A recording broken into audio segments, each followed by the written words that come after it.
one of the things that I will always keep. Now, I also want to make it clear that Playgirl contacted me to be in their next centerfold issue also. Is that the basketball picture? It was a yin and a yang. Yeah, that was it.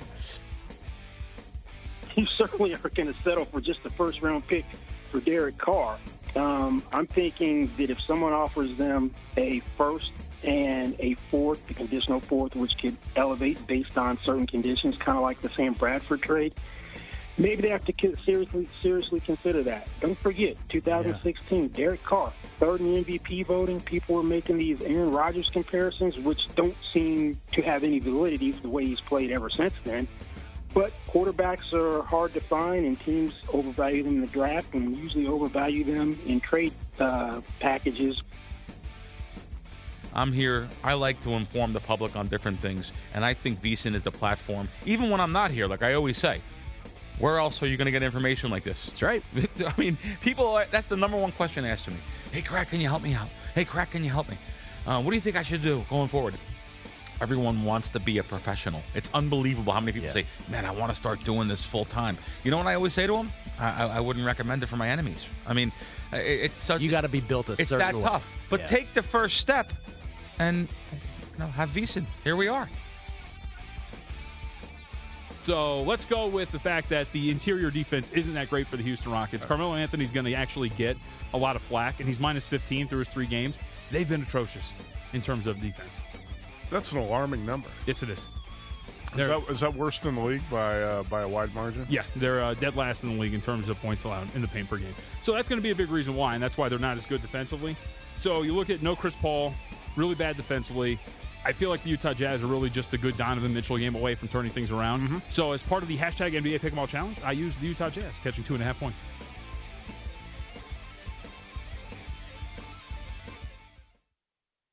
The Supreme Court will allow states to legalize sports betting. Justices ruled 7-2. The court struck down a federal law that banned gambling on sports games in most of the country. The big headline is that this really paves the way for states across the country to legalize sports betting. This is going to be a seismic shift. We are already seeing the market react. Everything is going to happen state by state. Competition is thriving. Of sports betting. There's a renaissance that's been happening. Jobs have been created. There's a lot of new technologies, in-game betting. Any stock, a publicly traded company that deals in the gaming world, they're all rising. I've learned this in the NFL. Stop looking at the stats and watch the tape. Sometimes you want to go against the money. Belichick was obsessed with trying to find a goal line defense. Pigskin pontification. He's out there just throwing. Give me the point. He's a robot. They've been covered about a 64% clip. That's what a real football team looks like. We're just seeing a revolution here. Live from the new epicenter of East Coast sports betting, from the Ocean Resort Casino and the William Hill Sportsbook in Atlantic City, New Jersey, it's Betting Across America, your new go-to destination for everything sports betting. It's VSiN Coast to Coast. Here are your hosts, Michael Lombardi and Jonathan Von Tobel. What's up, America? You heard it. Jonathan Von Tobel, Michael Lombardi, live from VSiN Studio on the East Coast, live from the Ocean Resort Casino and the William Hill Sportsbook. Not a better weekend could be chosen. No. This is amazing what we have on tap, not only today with Penn State, Michigan, Alabama, LSU, West Virginia, Texas, and then tomorrow you have Ravens, Steelers. You have a huge game in the Pacific Northwest with the Chargers and the Seahawks. You have the Rams going at it with the Saints. You have Aaron Rodgers, Tom Brady. This is going to be an awesome weekend. We should have just gone AWOL and go right to New Orleans and just did the show from there. I mean, this is incredible. No, this is great. This is what November's all about. I mean, these great college games and then the NFL. I mean, rarely do you see two teams like the Rams and the Saints playing at the same time this early and having so much at stake.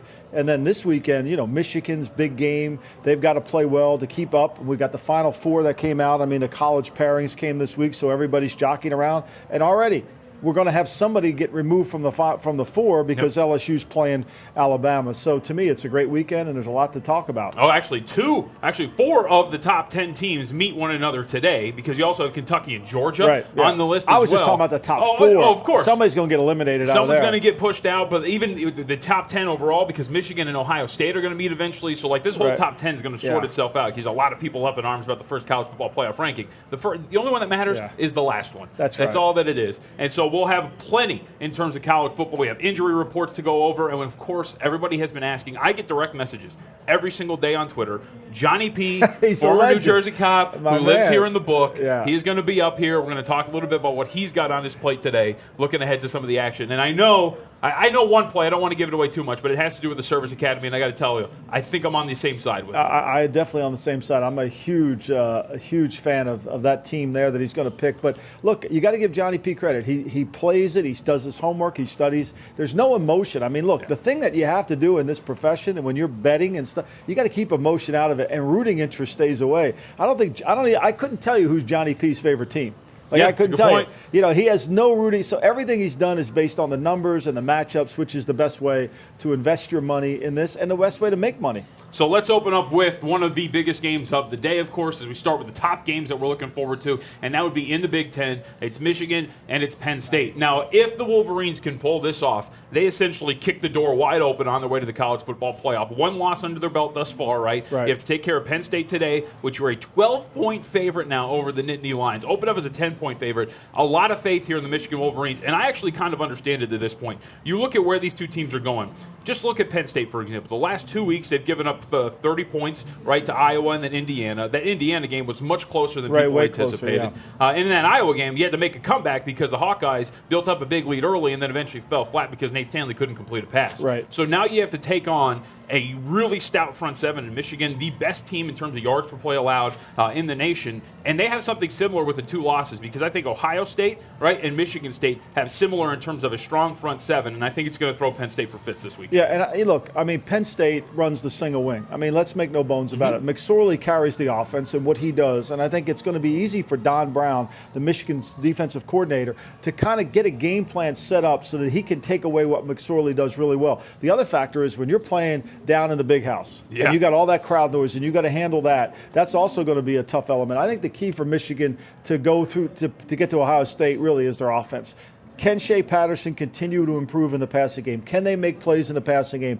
They've got to do it today against Penn State. They've got to be able to make those plays in the passing game, and he's got to be really more consistent with the football, which he's been the last couple of weeks. Yeah, and the running game, too. Karan Higdon has been fantastic. Been great, yeah. He's been running. I think he's run for 100-plus yards in 6 straight games, and that's going to be a huge part of it, is keeping Trace McSorley off the field. McSorley is fantastic. And you have Heisman futures, right? And it's funny because you look at Trace McSorley, because his team took 2 losses, he's not going to be in the running for Heisman, and Tua Tagovailoa is probably running away with it at this point. I would think they're going to give him the award. Yeah, right. Yeah. He's up, by the way, to a minus 500 favorite or higher. Tua is to win the award over at William Hill. But when you look at Trace McSorley, it has been Trace McSorley, really nothing else for this Penn State offense. So if you can keep him off the field and if you can bottle him up with your defense, that's going to be a long way going towards winning this game and covering this number. But to me, I'm curious as to where this number is going to end up because I looked at it as a conference game, 2 teams that play each other somewhat well, although the last 2 games between these two in this series have been blowouts for either side. It just seems like a lot to lay 10 to 12 points with Michigan in the conference game. I just don't think Penn State offensively, if you take McSorley away and you take away his feet, obviously, he's got 8 rushing touchdowns. I mean, his ability to make plays with his feet is so good that I think it's hard.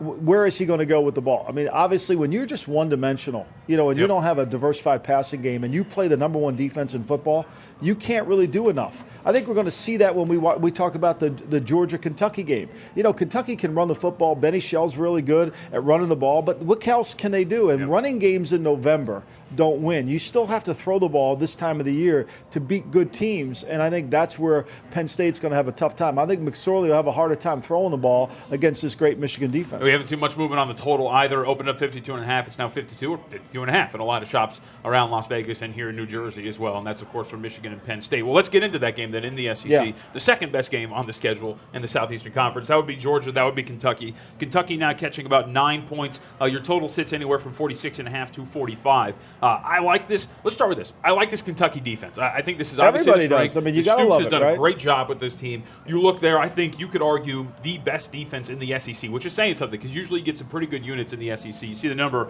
at the South Point Hotel and Casino. Georgia, a 9-point favorite with a total of 45. But they're 3rd in the conference in rushing yards allowed, 2nd in yards per play allowed, a paltry 4.6. But the weakness for Kentucky is the passing game. It's almost similar to Mississippi State. There's absolutely nothing when it comes to an attack through the air. They can't do it. I mean, and so Georgia, and when you look at Georgia and you break down what they can do defensively, yeah, Florida ran the ball a little bit successfully on them last week, but Georgia can make enough plays. You can't make enough plays in the running game to be able to score. How are they going to get this game into the 20s? Like, no matter how you break this game down, where does Kentucky get 20 points unless Fromm throws an pick six? Josh Allen's really a bigger offensive weapon, the defensive end for Kentucky, than most of the Kentucky players on offense. He's got to make a play, strip, sack, fumble for them to create points. If he doesn't do that, I think it's going to be really hard for him. And I think Fromm and this Georgia offense kind of starting to get together. The bad experience at LSU, that hurt them. But I think they've gotten better. Last week against Florida, they looked like they were in control of that game. And I actually didn't think the game was as close as the score was, because I tried to warn you last week, but you didn't listen. You know, passing games win. Passing games win. This running game is all prehistoric. I mean, Woody Hayes, 2 yards. What did he say? You know, three things can go wrong with a pass. You know, like that game's over with, right? That it doesn't exist anymore. So for me, that's why I like, how does Kentucky match them point-wise? They can't. The game gets into the 20s, Kentucky, it's over with for them. Yeah, it's a really similar game to that Florida game last week, right? Because you have an offense that can't pass the ball whatsoever, but I think that can run the ball down your throat. And you mentioned they give up 170 yards rushing to Florida, but because Dan Mullen is so afraid to call a pass with Felipe Franks, so they couldn't do anything in terms of actually getting a consistent offensive threat going. And that's why, like, in teams that are somewhat balanced, that can run the ball and actually have somewhat of a passing threat, I will play them against Georgia. But in this kind of a situation where you have absolutely nothing in terms of a passing attack, that's what turns me off at Kentucky. So ultimately, like for me, I looked under this game. It's got betting up, opened up 44, now 45. To me, it looks like a defensive battle across, because you have an offense that really can't score, and you have one of the best defenses in the country on the other side. Yeah, and then look, I mean, let's face it, Kentucky got really lucky last week. I mean, the pass interference call, which was one of the worst calls I've ever seen in football. You got that bad call, you know, the punt return. I mean, they were lucky to come back on Missouri, and Missouri, you know, look, Missouri's no great team, and they barely beat those. So, you know, I think this is a tough matchup for Kentucky. I know they're playing home. I understand the crowd noise will be a factor, but I think Georgia's just good enough. But then when Georgia has to play, see, what makes Alabama so different this year than any other year, and why we can't get any handle on their numbers, is because Alabama, for the first time that Nick Saban's been a head coach, can throw the ball consistently without gadgets. They can actually throw the ball and make plays in the passing game because of Tui. If they don't have Tui in there, then it's a different game. Nick has never had an offense like this, and so this is why Alabama has separated themselves from everybody else. Yeah, so Tua Tagovailoa and, of course, the Alabama Crimson Tide on the road taking on LSU. They opened up as a 15-point favorite, currently sitting in the range of 14 or 14.5, depending on where you like to shop for your numbers. And, you and I have talked about this a lot, right, since we've been here on Betting Across America. And I think that I'm about to pass away on this hill, which is that LSU is not that good. And I'm going over the numbers last night. They are good on defense. They're good on defense. But I'm going over the numbers last night and again this morning just to double check this. And this is what I get when I look at LSU. And I want you to stick with me here. The offense, the running game, 6th in the SEC in total rush yards, 190.6, right, in terms of total yardage. Nick Brissett hasn't rushed for 100 yards since week 2. Okay, that's their lead rusher. Now, he scores. He's scored in 5 straight games. He's got 10 touchdowns on the season. That's fine. But he's not effective when he runs the ball. You look at Joe Burrow, a passing attack that is 102nd in the country in terms of yards and yards per pass attempt, 6.89. He's completed 53% of his passes on the year. And now we're supposed to trust this offense to do something against Alabama, which numbers-wise, because I agree with you, numbers-wise, the Alabama defense looks solid. But when you have to defend one facet, the passing attack, because you're just sitting on a huge lead, you don't see too much. But this offense gives me absolutely nothing. Joe Burrow hasn't thrown a touchdown in over a month. I mean, I don't understand. You're LSU, right? You have one of the greatest programs in college football, and last year your starting quarterback was a transfer from Purdue. Yep. And then this year your starting quarterback is a transfer from Ohio State. Both guys couldn't play at those schools in the Big Ten. Understand Ohio State's a harder place to play than Purdue, but you can't get the best player in the country to play quarterback. If you're going to beat Nick Saban, and you're going to beat the Alabama defense, it starts and ends with the quarterback position. You can recruit all the running backs you want. You can recruit them all. You can recruit all the receivers you want. If you don't get a bona fide, big-time, blue-chip player at quarterback, that's why Clemson, to me, Clemson with Lawrence is the sleeper team in this whole college football pool, because that kid can throw the ball and make plays with his feet, and that gives Saban the most trouble. Deshaun Watson gave him trouble. Arm, feet. Lawrence, arm, feet. This kid, no trouble. He's going to play a coverage. He's going to check the defense based on what the formations are, and he's going to force Burrow to have to make tight throws in the tight windows, and he might do it on one drive. Yep. He may do it on 2 drives. They may score that, but he ain't going to do it the whole game, and that's where the Alabama's going to just take the game over. And I understand LSU. Look, there is nothing there. I encourage every American listening to this show, bucket list thing, right?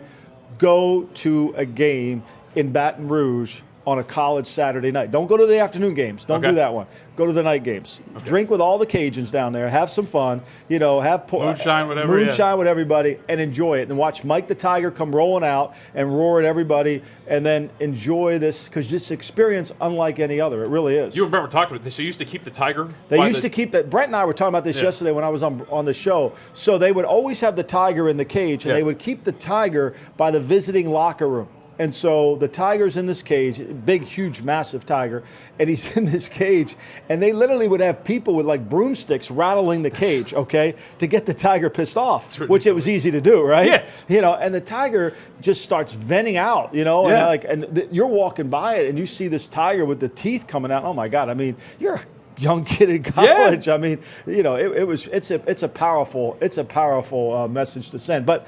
Nonetheless, it's a great venue to watch a game. Yep. But to me, the problem is 2 problems that I see in this game. I see the chess match between my man Ed, your guy Ed, Eddie-O, and Nick, which that's checkers and chess, right? So we know who's winning that one. And then I think the quarterback. Yeah. The quarterback. You got the better coach. You got the better quarterback. Where are we going here? No, I'm with you, right? And they're a 14 or 14.5 point favorite. You see the updated number if you're watching the broadcast on Fubo TV or your VSiN app. The number's 14.5 over the South Point with a total of 53. We should also note 2 things here with this game. One, Alabama is undefeated in the first half thus far against the number. Because that's the only half that counts. Yes. They're playing against the clock. Yep. What people don't understand is when you look at these numbers, okay, the numbers are irrelevant because by halftime, their opponent is no longer the team across the field from them. It's the clock. Now, if Dan Quinn could have remembered that, I wouldn't have got a Super Bowl ring in 51. But thankfully he didn't. But the reality of it is that's their opponent. So all the numbers they're having. The other thing that I think no one's talking about, and I think this is really going to be critical, Saban has not had to use anything in his arsenal to defeat the opponent. Yeah. So there's a hidden part of Alabama's offense. There's a hidden part of Alabama's defense that is not available on tape because they've blown out so many teams that you're going to have to, if you're sitting there and you're Ed Orgeron and you got to tell your offensive coordinator, your defense coordinator, look, we got to prepare for some stuff that they've never shown before because they've got no time. They've had so many blowouts, they've never had to use it. They've never been punched in the mouth and had to use it. So there's an element of this game that Saban's going to run different blitzes, and he's going to run different schemes that they've never seen, and they're going to have to adjust on the fly, and I think that's really hard. Well, 2 teams that have been punched in the mouth, that's West Virginia and that is Texas. They go at it later today in the Big 12. This is going to be a huge contest. Of course, the Longhorns trying to bounce back from a loss against Oklahoma State. West Virginia still trying to maintain that spot in the Big 12. They do have the 1 loss to Iowa State. I'm looking forward to this because I think Texas, they have some issues, and I know you love third down, which is critical, of course, in football, right? Texas, the Longhorns really do have trouble on third down, getting off the field defensively. They're allowing teams to convert around 40% on third down, and that's not going to be something you want against a West Virginia team in a potent offense like they have. Texas is up to a 2-point favorite. Your total sitting at 58.5. But you see the trends, too, if you're watching the broadcast. West Virginia has covered the spread, especially in these big spots. They're 4-1-1 against the number, their last 6 against a team with a winning record. Look, Sam Ehlinger has been fantastic, but I think everything is squarely on the Longhorns' defense. They had a terrible first half against Oklahoma State. You can't have that here against the Mountaineers. Yeah, I mean, Will Grier has got to play the best game of his life. He's got to play really well. It's going to be a tough venue to play. David Sills, the receiver, to me, is going to be a problem. And I think if Texas can get anything out of, like Humphrey, their receiver, to me, who's a big play guy, if Humphrey was on Alabama or he was somewhere where they had a quarterback really with throwing the football more, I mean, people would say, wow, this guy is really maybe the best receiver in college football. So I think this game really comes down to Texas quarterback. Does he stay healthy? Can he play through Eminger? Can he play through the entire game? Can he handle it?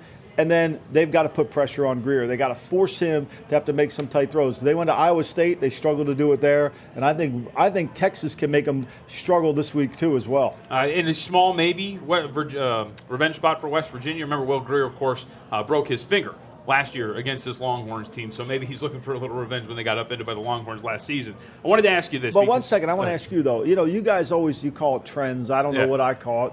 But, like, everybody talks about Tom Herman when he's better as the underdog than he is as the favorite, right? So only one cover this year is a favorite. Only one cover. So he's the favorite today, yes, he's and he's a favorite at home.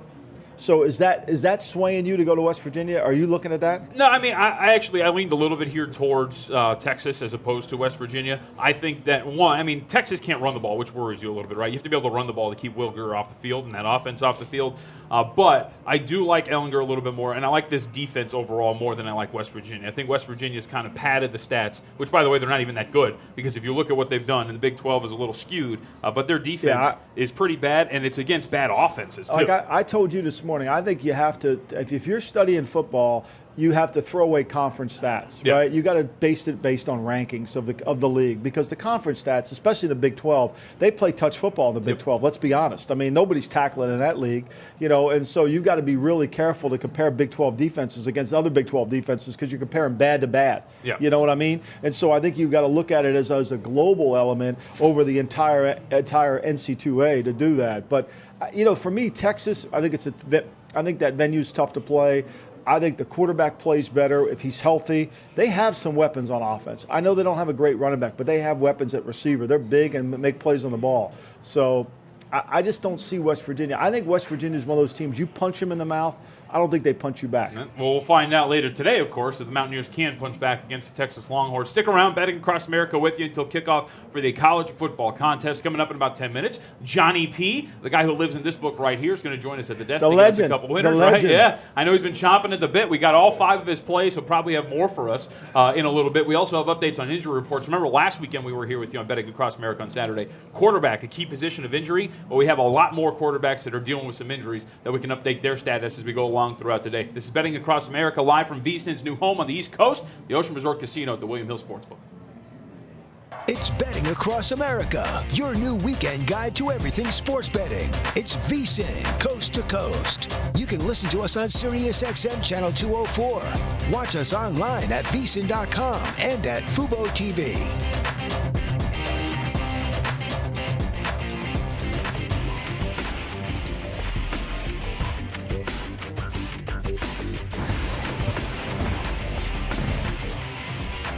Like any other business, you have to keep reintroducing yourself to new things to keep people excited. And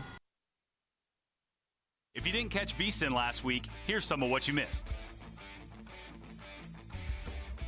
This is from Playboy. I think they're both. Playboy is when Tyson got knocked out by James Buster Douglas. So Playboy Buster got a hold of Douglas, last year, and they had this wonderful picture of Douglas standing over top of Tyson. So they called me up. They did a story around it. And this is one of the things that I will always keep. Now, I also want to make it clear that Playgirl contacted me to be in their next centerfold issue also. Is that the basketball picture? It was a yin and a yang. Yeah, that was it. You certainly are going to settle for just the first-round pick for Derek Carr. I'm thinking that if someone offers them a first and a fourth, the conditional fourth, which could elevate based on certain conditions, kind of like the Sam Bradford trade, maybe they have to seriously consider that. Don't forget, 2016, Derek Carr, third in the MVP voting. People were making these Aaron Rodgers comparisons, which don't seem to have any validity for the way he's played ever since then. But quarterbacks are hard to find, and teams overvalue them in the draft and usually overvalue them in trade packages. I'm here. I like to inform the public on different things, and I think VSiN is the platform. Even when I'm not here, like I always say, where else are you going to get information like this? That's right. I mean, that's the number one question asked to me. Hey, Crack, can you help me out? Hey, Crack, can you help me? What do you think I should do going forward? Everyone wants to be a professional. It's unbelievable how many people say, man, I want to start doing this full time. You know what I always say to them? I wouldn't recommend it for my enemies. I mean, it's such. You got to be built a certain way. It's that tough. But take the first step and have VSiN. Here we are. So let's go with the fact that the interior defense isn't that great for the Houston Rockets. Carmelo Anthony's going to actually get a lot of flack, and he's minus 15 through his 3 games. They've been atrocious in terms of defense. That's an alarming number. Yes, it is. Is that worse than the league by a wide margin? Yeah, they're dead last in the league in terms of points allowed in the paint per game. So that's going to be a big reason why, and that's why they're not as good defensively. So you look at no Chris Paul, really bad defensively. I feel like the Utah Jazz are really just a good Donovan Mitchell game away from turning things around. Mm-hmm. So as part of the hashtag NBA Pick'em All Challenge, I used the Utah Jazz, catching 2.5 points.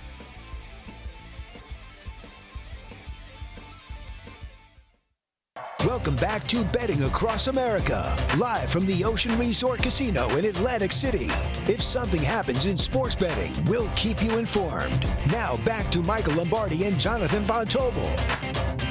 Just over 90 minutes away from kickoff of the early games in college football. You heard it, VSiN's new home on the East Coast. It's the Ocean Resort Casino, and it's our new studio in the William Hill Sportsbook. Now, we do this every week, which is good. We need to do this every week, and I think we've been doing very good finding some value in some of these smaller conference games, man. I keep telling you, don't ever apologize for making money. I tell that to my accountant all the time. Don't ever apologize for making me money. It may not be a lot, but don't ever, you're making some. You're making progress. 1% better every day, you get better, right? That's right. We've been destroying the CUSA, which, look, I might have stayed off one game. Yeah, that is the pay. Hey, look, like you said, if I can make money, I'll bet on every CUS game possible. Money be green, so it's the same green there as the same green there. So you can't go wrong, right? Yep. So let's start with two service academies going at it. This should actually be a very good game. Air Force and Army. We'll go at it later today. Army originally opens as a 7.5-point favorite. Right now, depending on where you like to look, it's in the range of about 6.5 to 7. But you look at it, the South Point, the number is 6.5 with a total of 42. I look at this team, the Army Black Knights, and I see a team that has been great against the number. They're 6-2 against the spread thus far this year, just like their straight-up record.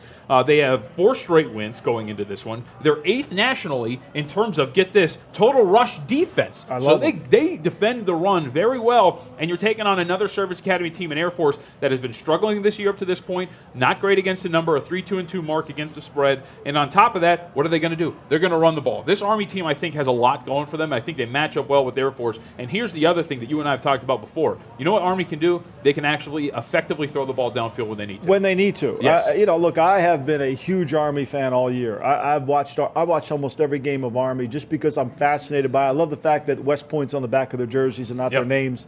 I love that. And so for me, they're a great story. And I think the defensive coordinator for Army does a great job. He has a great feel for play calling. He knows when to blitz. He has a sense of how to handle it, what he's doing. And their offense is tough to defend. And I like the Air Force, but I just think Army, to me, is really tough. I think Army's the best team of the service academies. And when you go into Oklahoma and you can play Oklahoma into overtime with what they did against Oklahoma's offense, I think that's pretty impressive. And I know that was a long time ago, but I still think this Army team's really good. And you look at this team, too, like for the Falcons, they have losses in 2 of 3, and their only win in that span is to UNLV, a team that is completely on the skids. Your hometown team? Yes, and they're completely on the skids at this point. So they're not on the skids. They're already at the bottom. Yeah. I mean, they're not even moving anymore. Skids you got to poke them with the stick. That you're going down. No, they're already down. They're already there. So your lone win is a win over a program that's almost essentially dead completely dead. Right, and then the one thing that I guess you could say make the argument, because the Air Force is actually somewhat strong against the rush, too. They've only averaged 108 yards per game allowed on the ground. Their weakness really is the secondary. Brett Rippon threw for over 400 yards against them. They've given up over 300 yards per game in their last 3. So that's what's really going to kill you if the secondary. But that's what goes back to Army. If they need to throw it, they can. They're not going to throw 20 passes a game, but they can find it downfield. They make enough plays in the passing game. And I think they can make some big chunk plays against this Air Force secondary. And if they start with a little bit of that magic in them, what they do in terms of how they set it up with their run game, I think their offense is fascinating to watch. I think it's the great equalizer in terms of college football where you can run their offense and still be effective. I like Army here a lot. Yeah, and you're down to 6.5. Like I said, opened up at 7.5, so you get a little bit of value if you want to lay Army under that key number of 7. All right, let's move on to our Conference USA. This is your strong suit right Marshall here. At Southern Miss. I'm totally in here. So Marshall opens up as a 3-point favorite over Southern Miss, the Golden Eagles. Now about 2.5, depending on where you look. It's actually mostly 2.5 everywhere right now. The Thundering Herd are coming off of a bye week, so you get an extra week to prepare. That's after a big win over FAU, in which they just completely blitzed the Owls. That game was 31-7. They had 4 interceptions in that game. They were fantastic. To me, laying a short number on the road against the Southern Miss team that is 3-4, poor against the number in terms of 2-4 against the spread in games that have been marked on the board. But let's just look at this offense for Southern Miss, because what gets you here is they have a young kid named Abraham who a lot of people like. at quarterback, right? The kid's fantastic. He has a high completion percentage. He looks like he can find guys downfield. But this is the issue with him and this team. He's got 10 interceptions on the year. This team overall has a -8 turnover differential. You have a Marshall team that's getting better week by week and a defense that has 7 turnovers over the last 3 games. Yeah, this is really a game about 2 good defenses. Yep. Essentially, this is going to come down to 2 good defenses, and you just hit the nail on the head. It always is turnovers. Which defense is going to create the turnovers? To win 4 games and be -8 in the turnover takeaway, that's really impressive. Yep. Not as impressive as Hugh Jackson being +10 and only winning 2 games, but that's a conversation for tomorrow. That's not his fault. It's not his fault. That's right. It's not his fault. If he could only run the offense, okay? If only he had a say. If only he could run the offense he wants. Anyway, not to get sidetracked. I think this is always about 2 good defenses, and when they play together, I like the Marshall team. I worry when Marshall travels from home, and I think that's why Southern Miss is getting some love here. Yeah, and I would be more worried if this was right on the heels of that FAU win, right? But because you got a week off, because you got a week to prepare, you got a week to sit back and go, okay, be happy about this win for a day or 2, and then let's get back to work and focus on the Southern Miss team because this conference is still up for grabs for us. And that's what I like about this Marshall team because I'm with you. On the road, it does worry you a little bit. But the fact that they got a week off to get ready, prepare, and get right back to the winning mentality, that's what I like about them in this spot here against Southern Miss. But my only rule of thumb is always when you win on the road, you win because of your offense, not because of your defense. Because your offense it makes the game play at a different pace. And I think in this game for me, I favor 2 good teams, 2 good defenses. I would go with the home defense. All right, and by the way, the Thundering Herd, if you're going to look offensive-wise, Tyler King has been fantastic. Last 3 games, averaging 161 rush yards per game. So he has been great in that backfield. Next up, Florida Atlantic at Florida International. You should do the coin toss. This is a big one. This is a big one. You should do the coin toss. So seriously. I have been extremely anti-Florida Atlantic this entire year. They only have 1 cover so far this year. You should do the coin toss. FAU has been completely overrated, and now they're taking on FIU, who's a 2.5-point favorite, and actually one of the better surprises of Conference USA. Did I actually see Butch Davis call yourself? Was that Butch Davis called your cell phone the other day? I wish he would. I probably could. Maybe I can give him some tips on what to do here. No, I think Butch is doing. He's doing a fantastic job. Butch is doing an incredible job. I mean, Butch is a great salesman. Yep. I mean, Butch could talk a cat off the top of a fish truck. I mean, he's really good at it. He can do it. He's incredible. I mean, look, they got a good team. Yep. The quarterback Morgan is really good. I think this is one of those kind of teams where nobody realizes how well they've played all year. And Florida Atlantic's going the other way. Quarterback play hasn't been as good. I'm with you. I don't know how this goes in terms of much of a rivalry, but all these kids have played high school football against one another, right? Florida Atlantic, Florida International, they're right from the same neck of the woods. So, but I'm impressed with Florida International. Butch took this program from nothing.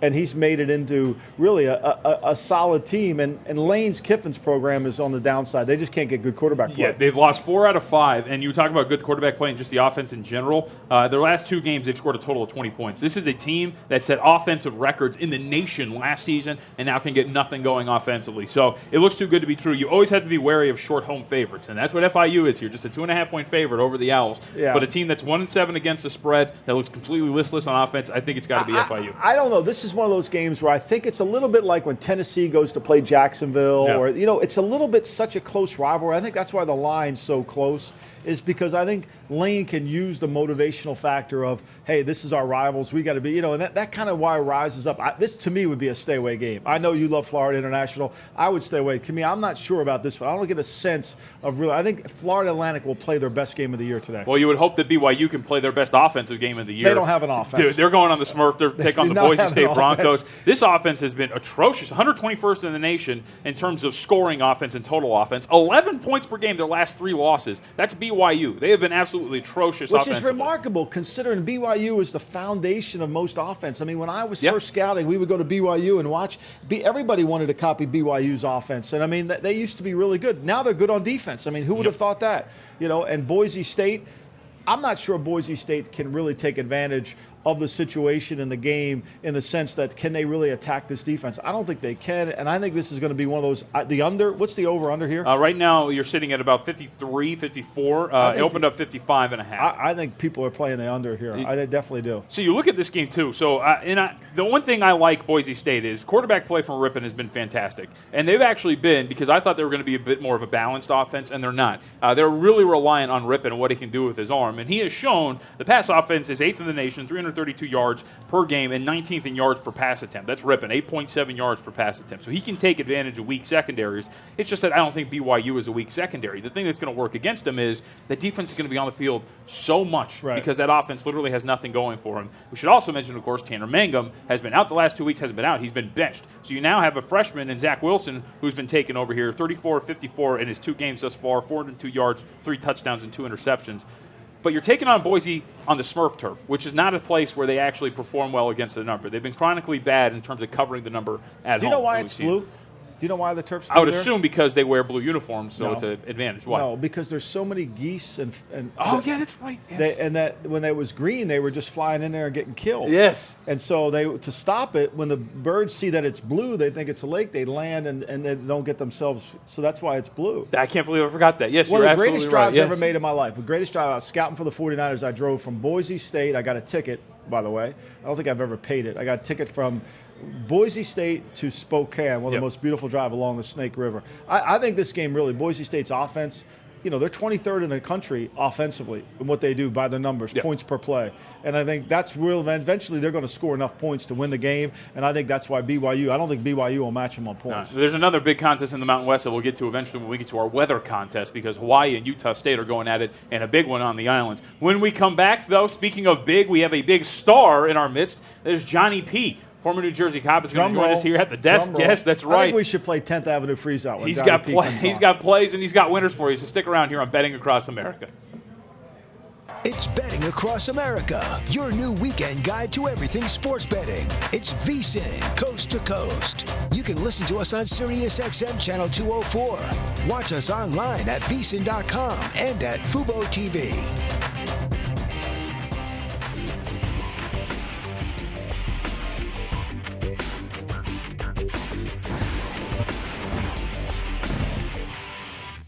Like any other business, you have to keep reintroducing yourself to new things to keep people excited. And we found one, in-progress betting. 30 years ago, no one even knew what that was about. Now, as games are going on, we come to a timeout or a delay of game, we post odds for those particular games that you're watching in front of you. So what it makes easier for people who come in a little bit late, they can catch up on betting their favorite team because we're always posting odds on the board. It's not a big limit sport. It's only $1,000 in most places, but it keeps the interest there. So I can only tell you that something that maybe we shied away from 10 years ago, we welcome it now. Some of the challenges with booking in play is about the synchronization of when you're coming into the end of a period, such as into the first quarter or into the halftime. You want to make sure that what you're going to offer from a halftime number also is in sync with what the in-game number is. Sometimes there's some arbitrage opportunities there that you need to manage. Yeah, so in-game wagering, once that game kicks off, not only are we just 2 guys below me, so there's 3 of us on a Saturday and Sunday. So as soon as that game kicks off, we're not only doing the regular games and the regular halftimes, we got one guy just sitting there banging away on a Saturday, booking all those games in-game. We got another guy watching all the mobile app, all the phone wagering coming in. So it's quite busy for us. We're really, really busy with in-game, but we got to do it. It's the way the whole world's going right now with in-game play. The in-progress option that books are offering now is becoming more and more popular, and it's going to be more prominent as we move down the line. I think our biggest challenge as bookmakers is finding a reliable automated source for the U.S. market. What we're looking at right now, I don't think is acclimated to the U.S. market. So that's going to be our biggest challenge, is finding that partner that we see that has adjusted and more or less Americanized to the betting market here. Once we find that, it's going to take a lot of relief off the manpower that it takes to do the in-progress wagering option ourselves. Welcome back to Betting Across America, live from the Ocean Resort Casino in Atlantic City. If something happens in sports betting, we'll keep you informed. Now back to Michael Lombardi and Jonathan Von Tobel. We're live from VSiN's East Coast studio, the William Hill Sportsbook, the Ocean Resort Casino. You heard it, Jonathan Von Tobel, Michael Lombardi with you leading up to kickoff of the college football games. But let's check in by the book with our friend, the one, the only, Johnny P., who lives here I think, at the William Hill Racing Sportsbook, right? Third floor, fourth floor. I forget. I push a button and I go wherever it goes. You have to. You're one of those guys that have to look at the key to see what room you're in, right? Yes. Yeah. Because you come down here. The thing I love about you, you've expanded your arsenal. So last week you had a little notebook. You took your winnings and you invested in a bigger notebook. So the pressure's on you here. There's now. even highlighter marks on that. I went to Walmart, spent $1.47 on a new notebook. Look, when you're as hot as you are, you got to keep going, right? Thank you. So what do we have today? First of all, let's start off. Before you give it, Monday, Tuesday, did you have an idea and then got off of it? Tell me the teams that you didn't play that you thought of. Well, can I say I loved Pittsburgh last night? Did you? I did. I really did. I know we talked about that before. Right. I liked Pittsburgh before, but I liked them. Army. You were on Notre Dame. Notre Northwest, Dame. And you backed out of that one, right? You kind of like Notre Dame's up to 10 points now. Yeah. And started at 7.5, 7.5. Now it's up to 10. There's a lot of Notre Dame fans, Michael, John, and I'm still not convinced that Northwestern doesn't keep it close.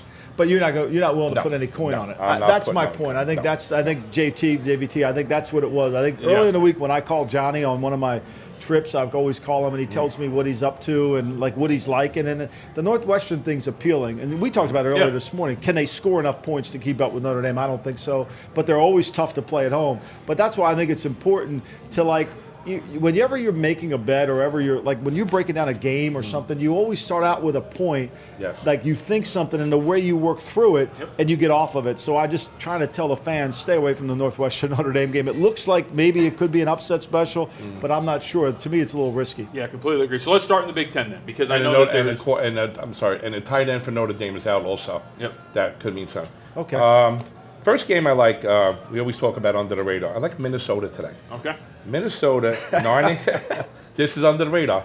Minnesota, 9.5 point favorite going into Illinois. Excuse me. Lovie Smith just not getting it done there, Mike.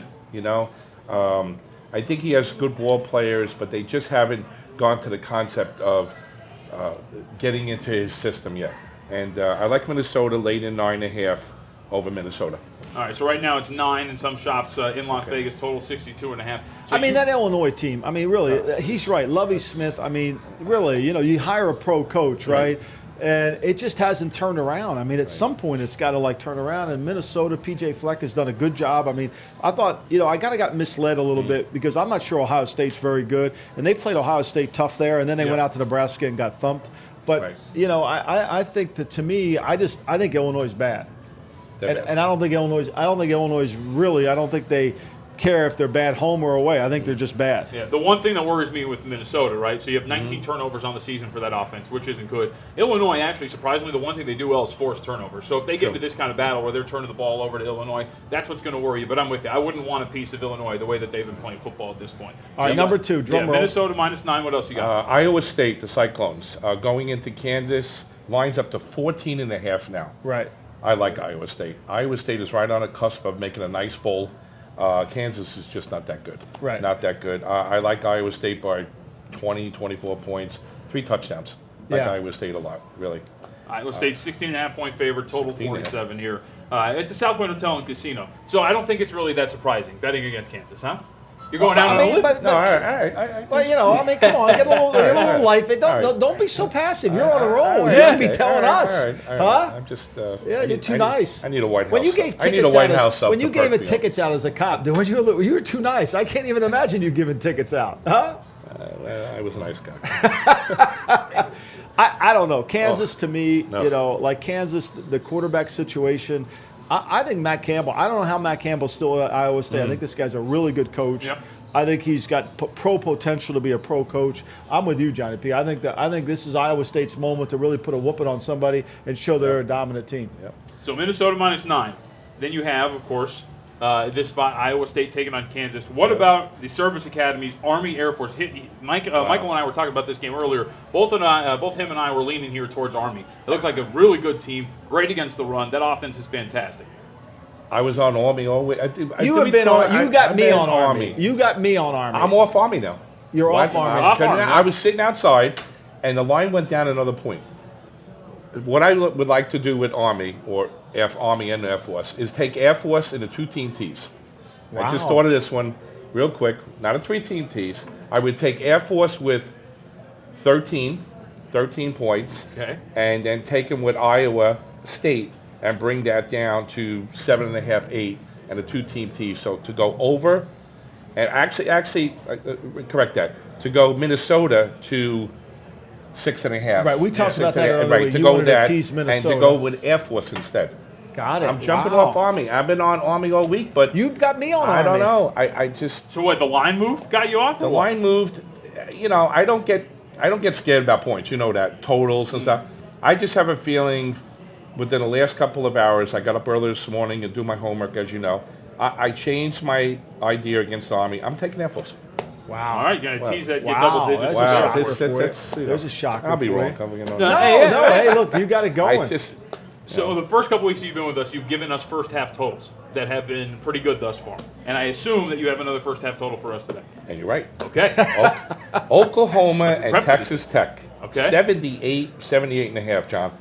Over first half, I believe right now, is 39.5 to 40 all day. They'll score 30 points in the first quarter. I think you're right. I think you're right.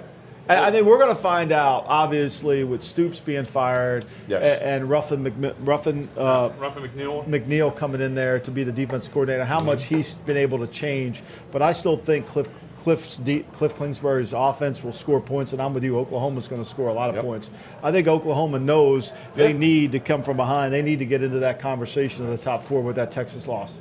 Well, and when you look at Oklahoma, too, the numbers are better the last 2 weeks, but you're taking on teams like TCU and Kansas State, who are not really great offensive teams. So the numbers look a little bit better, but when you're taking on teams you can't play offense. But they got so many weapons. I mean, C.C. Lamb, I mean, you know, Hollywood. I mean, they got so many guys that make plays. I mean, it's really, and then Tyler Murray, I mean, the kid's incredible. I mean, you know, every time I watch him, I think he's too short to play quarterback, and then he does something unique, and I'm like, oh, my God. You know, this guy, I know he's going to baseball, but, wow, he does something that just says, wow. So I like it, Johnny P. I like it. And then we got big games across the board, and a very big one in the Big Ten. Michigan, Penn State. You say points don't scare you. Are they going to scare you here? Michigan rolls. Okay. There he goes. I love it. Jim Harbaugh, excuse me. We call him Jimmy. We call him Captain Comeback. You know him. We call him Captain Comeback. 4 years now with Michigan? Is it? Well, no, 5. I think it's 4 or 5, right? I think 4. This is his coming out party today. This is it. If he makes a statement today, Penn State's, I'm not crazy about the coach, in-game coach, and a good coach, right? Good coach, not a good in-game coach, I think. I'm just saying. I think the country thinks that. Right, but Michigan by 14 to 20 points today. Wow, I love that. My favorite Jim Harbaugh story. Oh.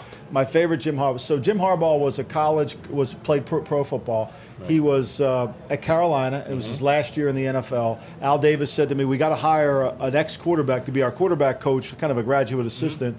And so I had hired John Harbaugh at the Eagles, so I knew John. And John says, my brother's ready to coach. I didn't know Jim at all. Right. So Jim comes in, and he's so competitive. He's a young coach. He has no idea, nothing about a computer, knows nothing about a computer, right? Nothing. But he's just determined to learn. So he would stay at the office all night long, whatever he had to do. So one night, he literally falls asleep at his desk, and his nose hits the M key of the computer. And when he wakes up, he's got 4,000 pages of M's. So that's who Jim Harbaugh is. I mean, there's the most competitive human being I've ever been around in my life. By the way, shameless plug, that story, I think, is in Gridiron Genius because I was reading that on the plane. There you go. Right? Buy the book. That's there right. It is. See? Buy the book. A shameless plug. I apologize. Company man. I apologize. No, I did the plug for you. Oh, yeah. I did the plug for you. I set you up. Yeah. All right, Johnny. Hey, stick around because we got a couple big games. I want to get your opinion on the big one in the SEC. Okay, so sit right there. Thank you. Because we have to go over Alabama, LSU. We have Georgia, Kentucky. We have so much going on in college football. We're going to wrap up the hour, and actually, don't forget, in about 15 minutes, by the way, we're going to check in because we have the Breeders' Cup Classic. So Ron Flatter of VSiN is going to join us because he's on the scene to go over everything in Louisville. We got a loaded show here on Betting Across America. Don't go anywhere.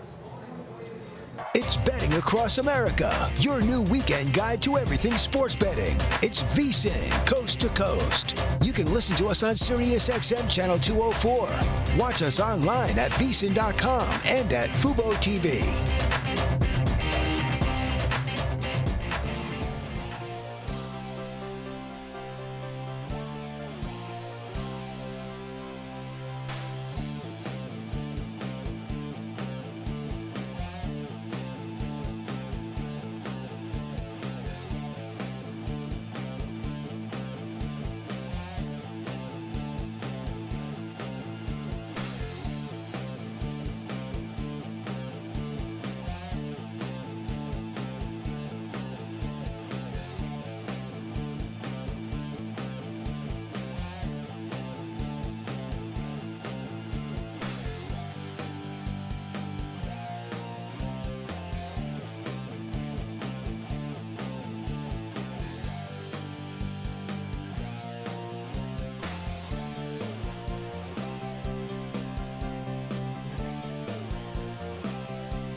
Welcome back to Betting Across America, live from the Ocean Resort Casino in Atlantic City.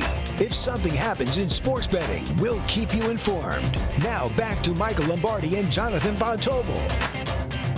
Live from VSiN's new studio on the East Coast in the Ocean Resort Casino. Jonathan Von Tobel, Michael Lombardi, and Johnny P with us here. 2 segments this day. Yeah, that's right. Pretty soon I'll be moving over that way. Well, I feel like, I thought he opened up. I thought he was mad at us for some reason. A little down, but we get a little bit more energy out of him. I got my new book. Yeah. The thing about Johnny P that I think people have to understand, Johnny P bets with his head and doesn't overextend himself. He's here just to make a little bit of money every week, every day. He makes a little bit, and before long, he's got a huge fortune in front of him. He's going to buy a bigger notebook by next week. I was going to say, you're going to run out of space here. I'm running out of space, actually. I need to get a new one, too. Luckily, my mom brings these from work, so I can get all of these.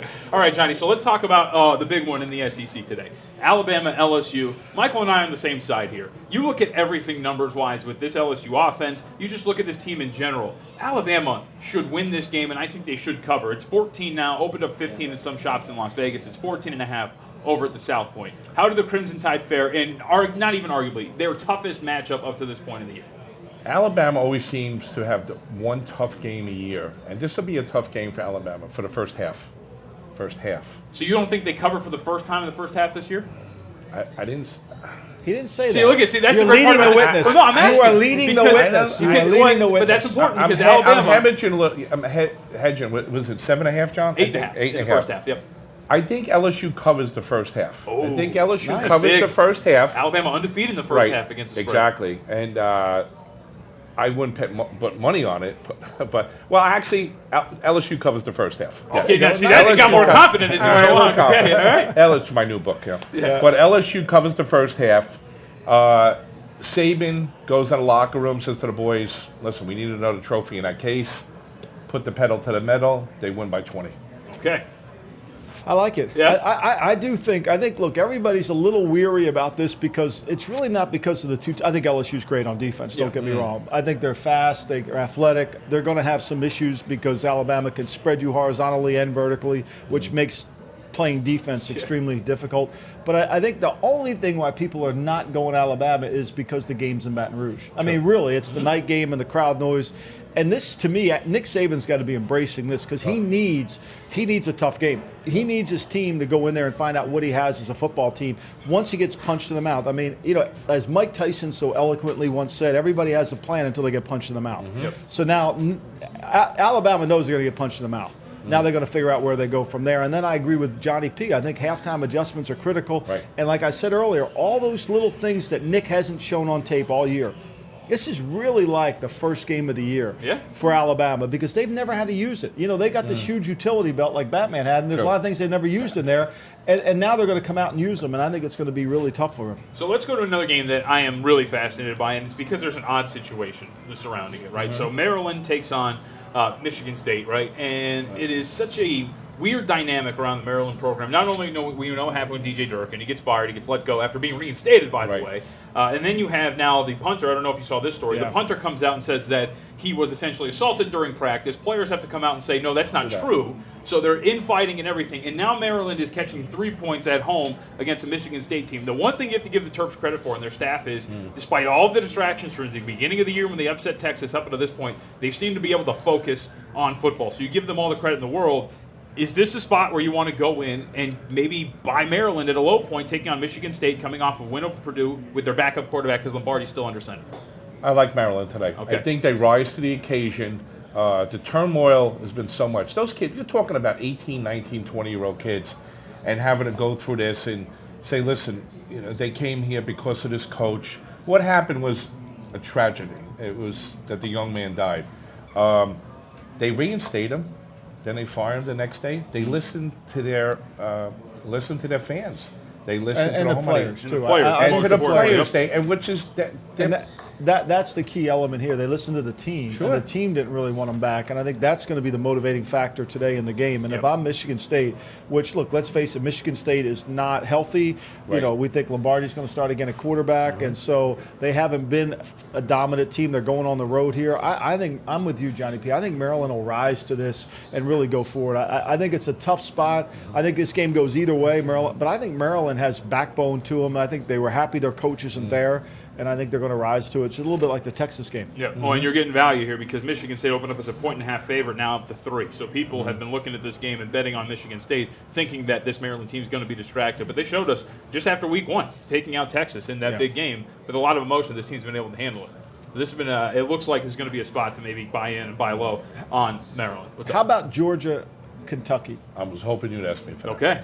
I love 2 games I really love, but I love Georgia today. So do I. You know what? Listen, Georgia's number 9 in the country. Kentucky's 12, right? Yeah, 9 and 12. Georgia got smacked around a couple weeks ago by LSU. LSU. They came back to beat Florida last week. Georgia puts the hammer down today. They win, going away easy by 3 touchdowns. Easy. I like it. I do. I think Georgia's offense is good. I think they've got, Holyfield's really good as a running back. I think Fromm's outstanding, and I think they make plays in the passing game. I like Georgia here. I don't think Kentucky can score. I don't care that they're playing home. No. If you can't make plays in the passing game, you're not going to beat good teams. You're just not going to do it. Georgia's a 9-point favorite right now. Total actually has been bet up. Opened up 44, now 46 over at the South Point. I personally, I don't have a dog in the fight. I have the under. So go ahead, win by 3 touchdowns, win 21-0, and everybody can be happy at this point. All right, we've got 30 seconds left, Johnny P. Before we get you out of here, West Virginia, Texas. Who do you got? West Virginia. West Virginia. Wow. All day. All right, there all day. All day. Huh? Don't hold out on us. You told us you loved Georgia, and I don't think that was got to sleep it too, Mike. Real quick, Yeah. Jonathan. Ohio State. Ohio State rolls today. Okay. Ohio State rolls today over Nebraska. All right, that's Johnny P. He's with us every single Saturday, and if you're here in Atlantic City, you can find him in the book at William Hill. Ocean Resort Casino is the spot. We're going to be back for another hour. We're going to check in on the Breeders' Cup. We have weather games. We have another small contest to get to. There's so much to get to before kickoff of the early college football games here on VSiN. It's Betting Across America, your new weekend guide to everything sports betting. It's VSiN, coast to coast. You can listen to us on SiriusXM Channel 204. Watch us online at VSiN.com and at Fubo TV. The Breeders' Cup World Championships takes place this coming Friday and Saturday at Churchill Downs. And this week only now, ExpressBet upping the ante for our VSiN listeners. A $200 sign-up bonus. You got to get in on this. $200 in free cash to bet the races. Go to ExpressBet online betting account. Okay, use the promo code now, Brent200. Sign up for an ExpressBet online betting account. Use the promo code Brent200. Wager $200 and then they apply the $200 bonus. It's like betting the races with house money. Promo code Brent200. Breeders' Cup, of course, 14 championship races showcasing the best horses in the world, making it a betting opportunity you cannot afford to pass up. So go to expressbet.com to learn more. And then next week here at VSiN, of course, Vinny and Ron and all the guys, they'll be talking about the upcoming Breeders' Cup. But remember that promo code, Brent200. If you didn't catch VSiN last week, here's some of what you missed. Listen, I'm going to give you the lock of the year, and Brent, you might want to write this down. This is a compliment coming to your Roll Tide. Bet Alabama first half every week, and you'll make money. 8-0 first half, first the number. That's it. I'm done. It's by the way. Unbelievable. It is. You know, I got to tell you who started betting that early was Matt Humans.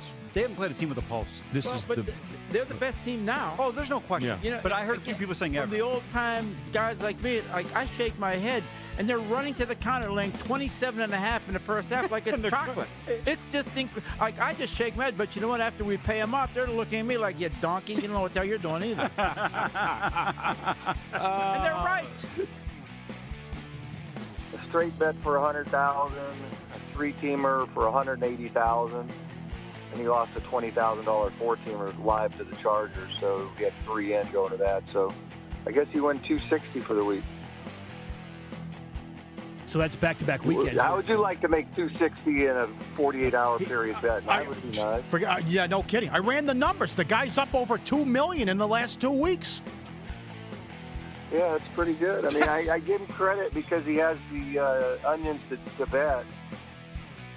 Guessing lines for Week 9 in the National Football League. Again, a tribute to the old Stardust Guessing Line show. Trying to isolate value. Not sure we found any yet. Well, there's something to think about in each one of them, right? You can make a case to take or lay these games that you've talked about already. Nothing's and that's the exercise, right? You know, you're making numbers as a season better. Yep. Comparing them to what's posted. That's what we're doing for your early consideration. Many more games to go. if you're going to make that pitching change, knowing what's going to happen, you know, if you bring in Woody, he's obviously going to offset with the right. We know what's going to happen, so you knew the matchup that you were going to get. Were the numbers overwhelming enough to say I need this matchup? Because, you know, when you dig down, Baez, lefties hit 164 against him this season. He's dominant versus lefties, and he looked really good. My other thing is in that moment is if I do bring somebody else out of the bullpen right now, is he going to be as locked in as sharp as Baez is right now? That's my other thing. I understand what Devers has done. I remember the home run in Houston just like they do. I just felt like Baez was throwing that good to where I didn't need to make a move.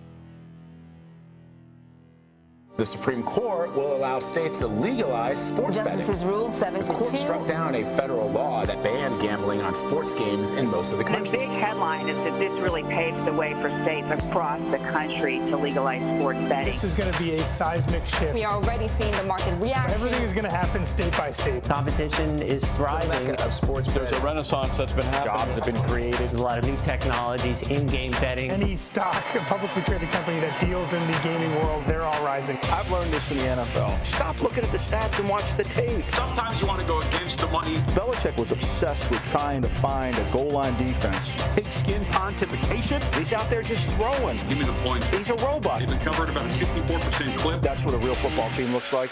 We're just seeing a revolution here. Live from the new epicenter of East Coast sports betting, from the Ocean Resort Casino and the William Hill Sportsbook in Atlantic City, New Jersey, it's Betting Across America, your new go-to destination for everything sports betting. It's VSiN Coast to Coast. Here are your hosts, Michael Lombardi and Jonathan Von Tobel. Coast to coast, indeed. We have our VSiN studio in Las Vegas, which we'll send you to in 60 minutes. We have our new studio here in Atlantic City.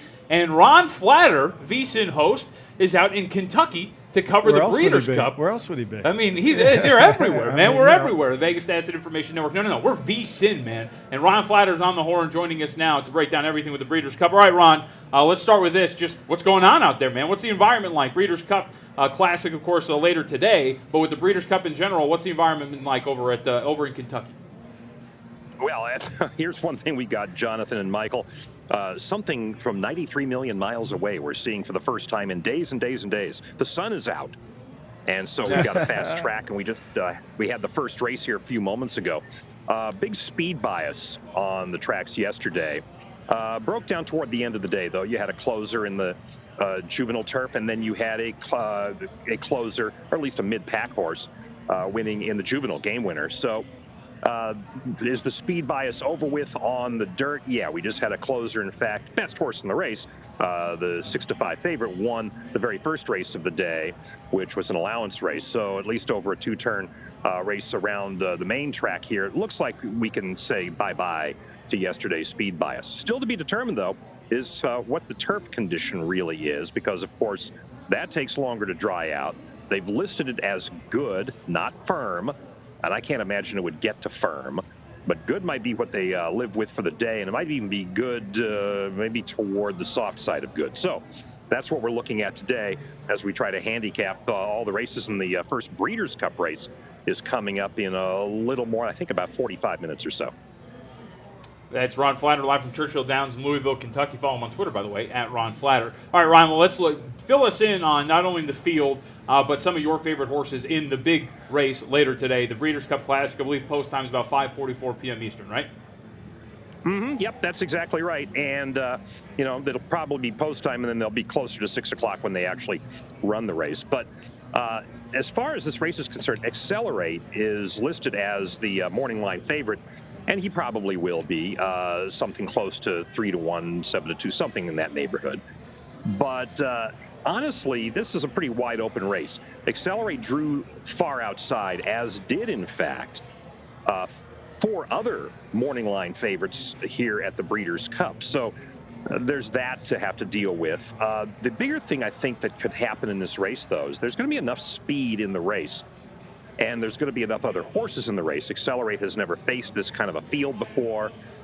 He's never won outside California before, so you can start to make the arguments as you look at him as the 5-2 morning line favorite. I like a closer in the race that's going to be listed at 20-1 and may go off longer, and he's overdue, and that's Gunnavera. In his last race, lost the Woodward to Yoshida, and if it had been an eighth of a mile longer, he might have won it. He was fifth in this race last year, and in fact, this race is an eighth of a mile longer than the Woodward was. So he's there. You've got McKinsey in the race for Bob Baffert. You've got West Coast in the race for Bob Baffert. Baffert even mentioned yesterday that West Coast is training very well and coming in off of finishing second in the Awesome again, off of a long break after the Dubai World Cup. And he even touted it as, because it has the same owners as the Breeders' Cup Juvenile winner, game winner, that this could be a very big weekend for those owners. So Baffert almost seemed to be saying, take a look at West Coast at 5-1. But I'm just looking for a price in this race, and I think there's one to be had in what could be a very wide open Breeders' Cup Classic. John, Ron, tell us about when I look at horse racing, not that I'm a horse racing, I'm not Bill Parcells. I'm sure Parcells is there, but he's got them all going. He had a great horse one time named Nickel Defense. But anyway, the reality here is I always think of jockey, horse, trainer. What trio do you like in the Breeder Cups in the big race here? Well, in terms of Gunnevera, you've got Irad Ortiz on board, and he's one of the top jockeys, he and his brother Jose, from the East Coast coming in from New York. Antonio Sano, not as well known a trainer, certainly, of Gunnevera, and so you don't necessarily look at that. I mean, the automatic you go to is Bob Baffert and Mike Smith. Now, Mike is on McKinsey. Johnny Velasquez will be on West Coast. Two Hall of Famers there. You really can't go wrong with either of them, but Big Money Mike is named that way for a reason. So you look at him. The Baffert-Smith combination will also be in effect 2 races before the Classic in the Breeders' Cup Distaff with Abel Tasman. There's a lot of talk about the 3-year-olds in that race, those fillies, but here's Abel Tasman, the older horse that was second in the distaff last year, won a controversial personal ensign not so long ago, but there you go, Baffert and Mike Smith there. So I think that's the one that people will certainly go to. Whenever you see those two together on the card, they're going to be drawing an awful lot of money. And in fact, the very first time they'll be together today is at noon Eastern, the first Breeders' Cup race, the filly and mare sprint with Marley's Freedom, which will go off at about 8 to 5 on the morning line. And that sounds about right. That's where she will be the favorite. Follow him on Twitter at Ron Flatter. He'll update you throughout the day, and he'll be checking in on VSiN throughout the day here on Saturday as the Breeders' Cup is live right now in Louisville. Hey, Ron, thanks for the time, man. Appreciate it. Always good stuff.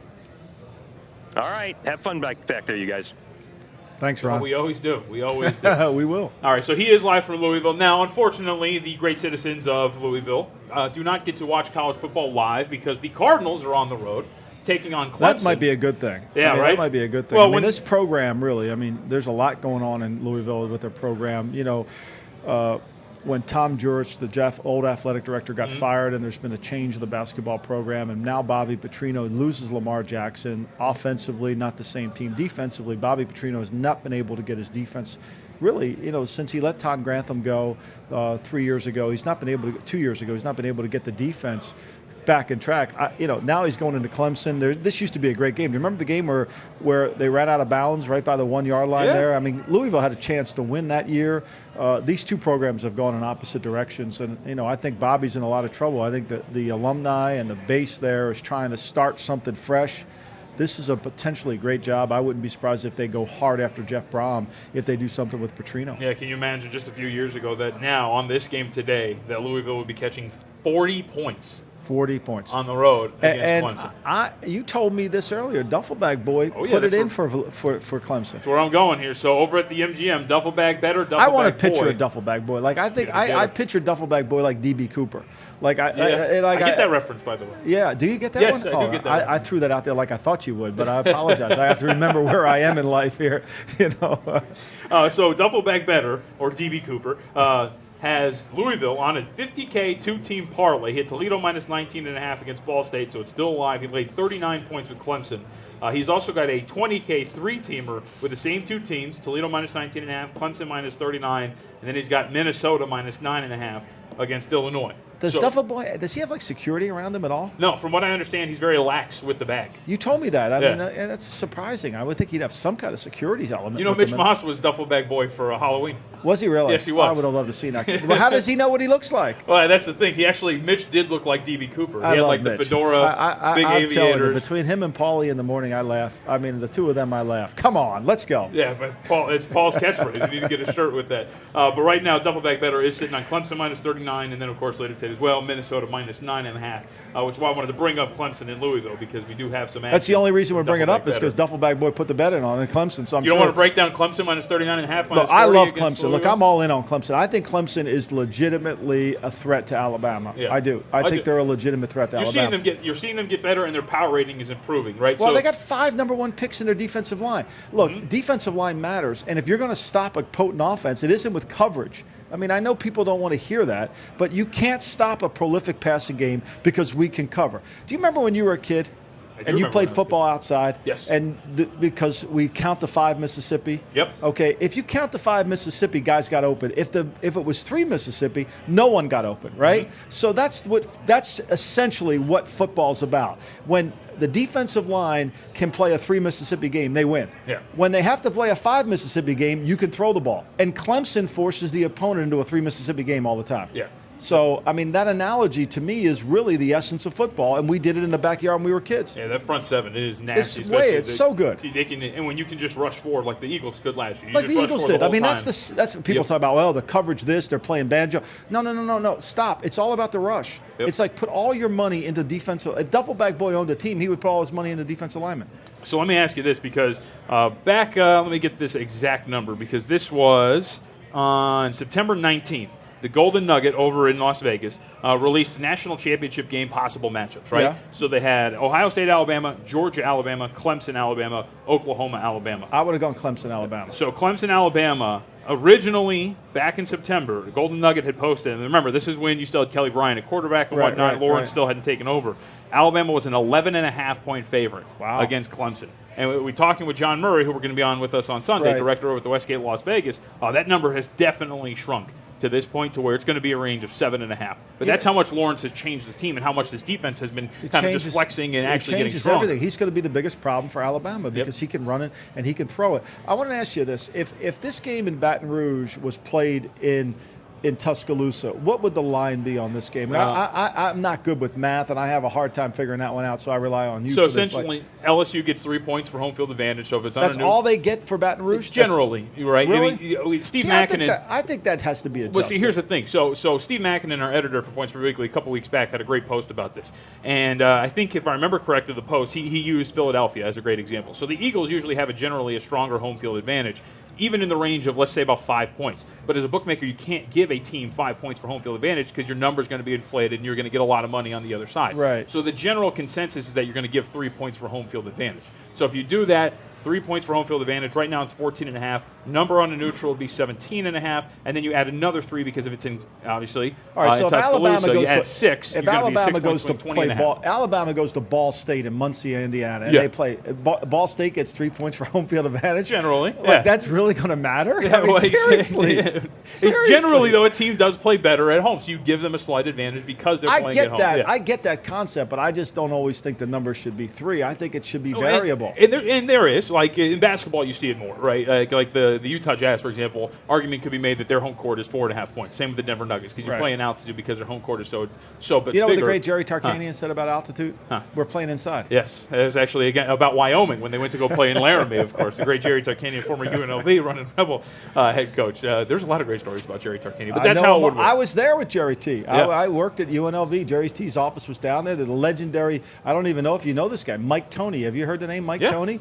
The legendary Mike Toney used to come around the office, and he would help Tim Gergerich, who's now an assistant to the Detroit Pistons. Mark Workentines with the New York Knicks. He was on those staff there. Harvey Hyde was the head coach. I was the gopher boy. I was getting car washes. Yeah, we could talk about that forever, because working in Las Vegas, there were some great stories when Jerry Tarkanian passed away that we could talk about, specifically about Frank Sinatra and a North Carolina commit, but that's a whole other time. All right, so let's take a look at some of these big games. We did talk a little bit about it. You saw the number there. 14.5 is the spread between Alabama and LSU at this point. So we can move on then to the other game. And I'm a little You know, the more I hear everybody, because I lean towards Kentucky in this matchup against Georgia, the more I hear it, I tried Johnny to talk P. you out of Florida last week. You didn't want to listen to me. You get, it's. I'm actually being emboldened by the fact that everybody likes Kentucky. Georgia. I might go with Kentucky. You're like my second son. You're just going to go the opposite. You're just going to do that. I mean, I get that. I understand it. I want you to go. I want you to go to Holy Cross. No, I'm going to go to Delaware. Okay, I got you on that one. All right. But anyway, so look, I just think this, and consider this. I'm not saying I'm right. I'm just saying consider this. You got to look at passing games this time of the year. And when you have a team like Kentucky that can't score points at a rapid pace, it takes 10 play drives for Kentucky to get 3 points. And can you put 10 good plays against Georgia? You're telling me Kirby Smart's not going to call us defense that's going to put you in 2nd and 14? He can. And once you do that, once Kentucky's in 2nd and 15, they're going to have to call a screen. They know it. Yep. I mean, there's nothing they go to get them out of that hole, and it's impossible to never not have negative plays in games. Here's what gets me about Georgia, and I've brought this up the last couple of weeks. 445 rush yards on 88 attempts. That's what they've allowed in the last 2 weeks, Georgia has. This defense is not as strong against the run as they have been in weeks past. I would say to you as a defensive coach, I would encourage you, just keep running the ball. You can't beat me running the ball. Yeah. Run the ball. Okay, it's tomorrow. Let's just take the Patriots, Packers, okay? Belichick is going to encourage the ball to be run by the Packers. Aaron Jones, I think, is a great running back. I scouted him at UTEP. I think he's a great back. But Belichick's you can't defend everything, right? So where do I lose the game the quickest? If Aaron Rodgers beats me. So I'll cheat the box, I'll play coverage, and see if you have enough patience to keep running the football. That's the key. And running the ball, all I got to do is make one stop, and you're going to have to punt. Or all I have to do is make one stop, and you're going to have to kick a field goal. Yep. But if you make a chunk play, you make a 40-yard pass play, man, I'm on the ropes. Yeah, I like this running game, and I like this defense. Kentucky was on my list. I ultimately scratched it off. I couldn't do it. I'm being a little facetious when I say because everybody's against me, I want to play Kentucky. But this is why I like them, because of that, because they have one of the best defenses in the country. Oh, but they're you're good right. on defense. I mean, Josh Allen's a great player from the great state of New Jersey. I mean, he's a great player. And he's got to be the weapon offensively. He's got to strip sack from and get the ball. They've got to create field position. The other thing we never talk about in betting is field position. And it's so important because when you have a bad offense, you got to play on a short field. You can't play on a long field. And so if you're Georgia, punting is a good play for you today because the longer the field Kentucky has to play on, the less they have a chance at scoring. And if you make it and you change field position, it's really important. And I just think Kentucky's so one-dimensional. We saw it against Texas A&M. No, Texas A&M's not a great team whatsoever. Yeah. We know that. And Texas A&M, they went to overtime. And last week, to me, the Missouri game was an indication of really the weaknesses in Kentucky. The Vanderbilt game, 14-7. Yep. They just can't score points. Well, which is why, to me, ultimately my play on this game was under 45. I get that. I can understand that. So I went underneath the total for this one. All right, we have plenty more to go. We still have to get into weather. There's a lot of weather games, including there's one, we talked about Wyoming. There's a game in Laramie. It's going to snow? No, it's going to snow. It's going to be like 20 degrees. It's absolute madness between Wyoming and San Jose Have you ever State. been to Laramie? No, I have not.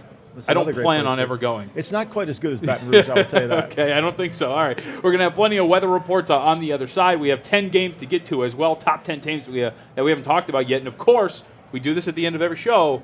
We have the best bets. That's going to be right before kickoff. Stick around. Betting Across America leading all the way up to kickoff the early games in college football. It's Betting Across America, your new weekend guide to everything sports betting. It's VSiN, coast to coast. You can listen to us on SiriusXM Channel 204. Watch us online at vsin.com and at Fubo TV.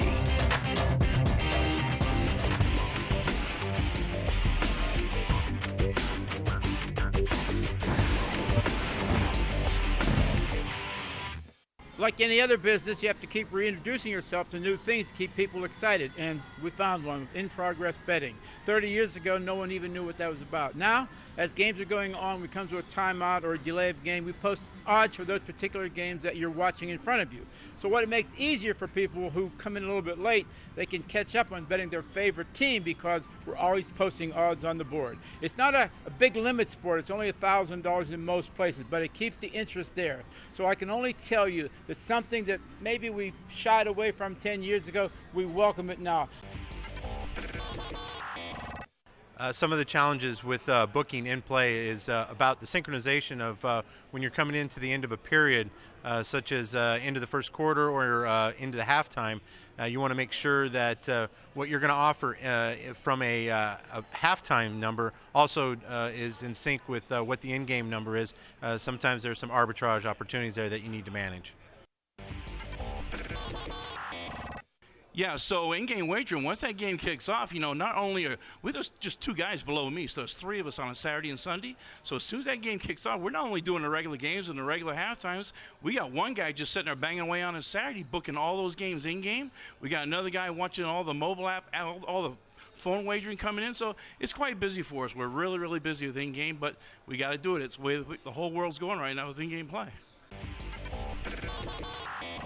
The in-progress option that books are offering now is becoming more and more popular, and it's going to be more prominent as we move down the line. I think our biggest challenge as bookmakers is finding a reliable automated source for the U.S. market. What we're looking at right now, I don't think is acclimated to the U.S. market. So that's going to be our biggest challenge, is finding that partner that we see that has adjusted and more or less Americanized to the betting market here. Once we find that, it's going to take a lot of relief off the manpower that it takes to do the in-progress wagering option ourselves. Welcome back to Betting Across America, live from the Ocean Resort Casino in Atlantic City. If something happens in sports betting, we'll keep you informed. Now back to Michael Lombardi and Jonathan Von Tobel. Oh, you know it, our home on the East Coast, the William Hill Sportsbook in our East Coast studio. Jonathan Von Tobel and Michael Lombardi with you for a little over 40 minutes as we lead you up to kickoff of the early games of college football before we send it off to Las Vegas. And it is November. It is beautiful. It's really out not here. like November, though. It's not cold. It's not cold in the East Coast. I mean, Halloween, people were out in short sleeve shirts collecting candy around here. It was kind of cool. So that's what I was going to ask you, too, is, I've kind of been waiting, my girl back home is like, we got to get you a heavy coat and everything. I was like, well, it hasn't been that cold. When do I start to see, when do I get to wear the cool leather gloves and the heavy coat? Yeah, and the scarf. You got to have the scarf. You got to have the scarf. Yeah, the scarf's always important, especially when you're coming to a casino. I think probably in another couple of weeks you'll start to feel the cold. I want it. You will. I mean, it won't be quite as cold until after Christmas, and then it starts to get really cold, the bitter cold. So that wind comes off the ocean, then you're going to really know it. Yeah. Then when that wind hits you off the ocean, it is. But, around the country, I mean, we have a storm on the East Coast a little bit where it rains, so the Maryland game's going to have some rain. But other than that, I don't see any problems in terms of weather on the eastern seaboard. No, and there's a couple in the Midwest, though. So let's start with this, because I mentioned San Jose State and Wyoming. This is going to be, looks like absolute madness. Temperatures in the range of about 35 degrees. Which isn't really bad up there in altitude. It's a dry, as you guys in Vegas talk about the dry heat, it's a dry cold. It's really not that bad. But we could expect a little bit of snow when you read other weather reports, and winds of about 22 miles an hour. That's the problem. And that's when you're going to get here. Problem. Wyoming's a 14-point favorite. The total, surprisingly enough, has been dropping. Opened up 40 or 40 and a half, now down to 38 and a half, and I think that's why you're seeing it. 22-mile-an-hour winds, freezing cold, a little bit of snow, and I think that's why we're seeing this come down from 40 again to 38 and a half. Yeah, I mean, look, Josh Allen always struggled to throw the ball. That's why his percentage of completions last year at Wyoming, I mean, that wind factor is so there. I mean, there's nothing to block it. Yeah. There's nothing to block it up there. You're just in a lot of high mountain range country. And on top of that, you have two of the worst scoring offenses in the country going at it, too. So you have inclement weather, a lot of wind. Didn't San Jose just rack it up last week against UNLV? Yeah, I mean, you talk about scoring offense. 50 points against a previously winless team. It's going well for the Rebels. I apologize, UNLV. But 101st and 126th, respectively, for San Jose State and Wyoming in terms of scoring offense. So couple that all together, I think that's why you're seeing the total drop, and I can understand why. Liberty and UMass as well. You mentioned some of the East Coast stuff. Nothing really crazy in this. Really, it's just a little bit of rain and some wind in the range of about 15 miles an hour to 17 miles an hour.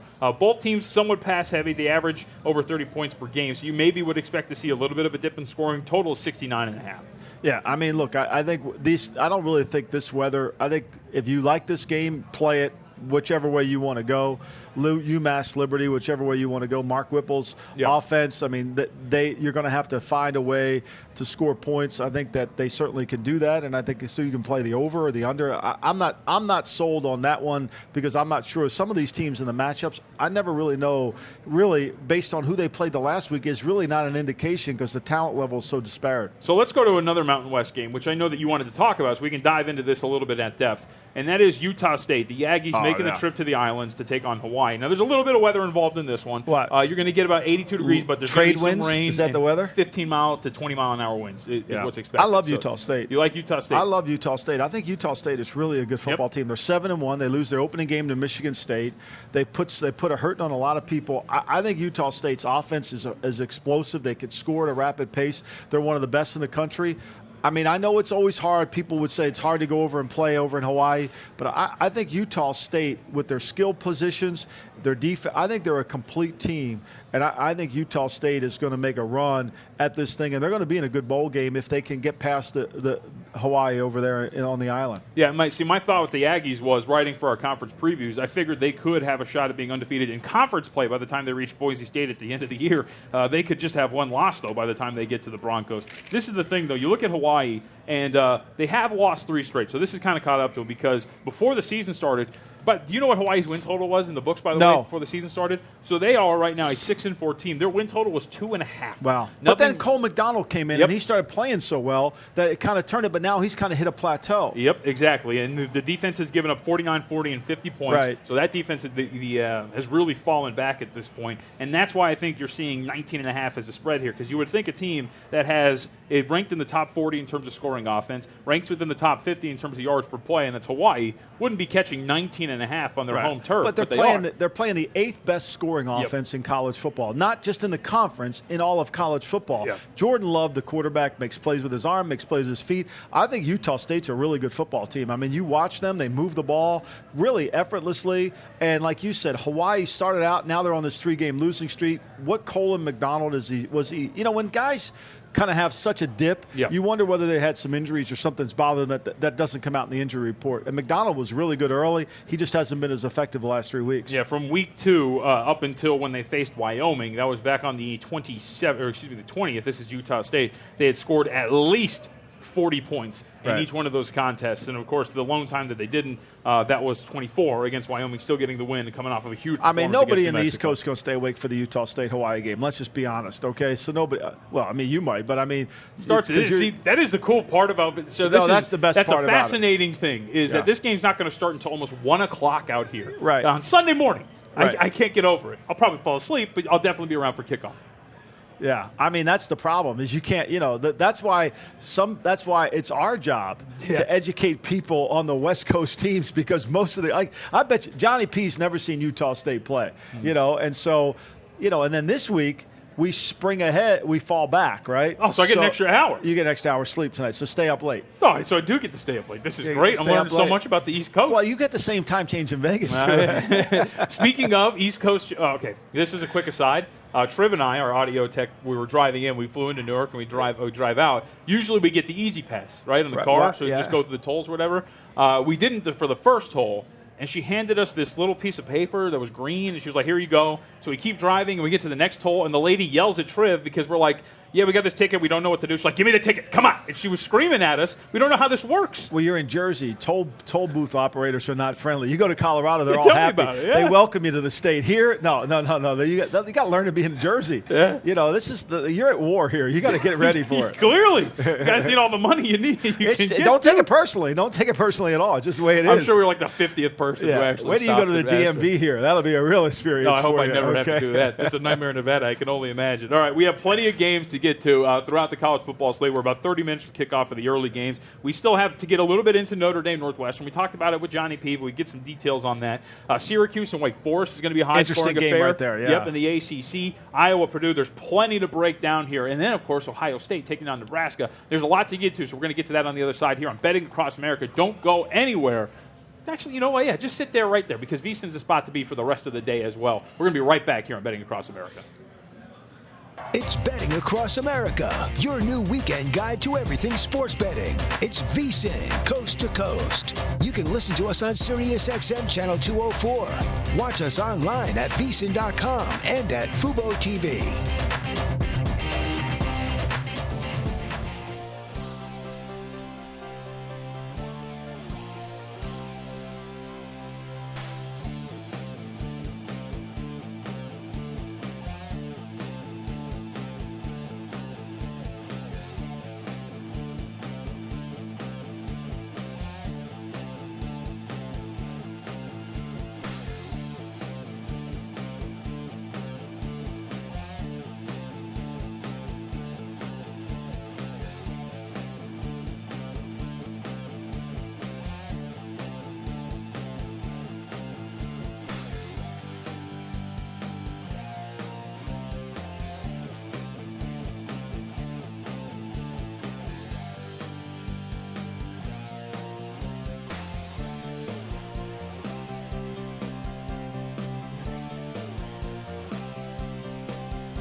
If 5-2 morning line favorite Accelerate wins the Breeders' Cup Classic, could he end up being the 2018 Horse of the Year? It's quite a debate, especially since Triple Crown winner Justify was retired undefeated shortly after he won the Belmont Stakes.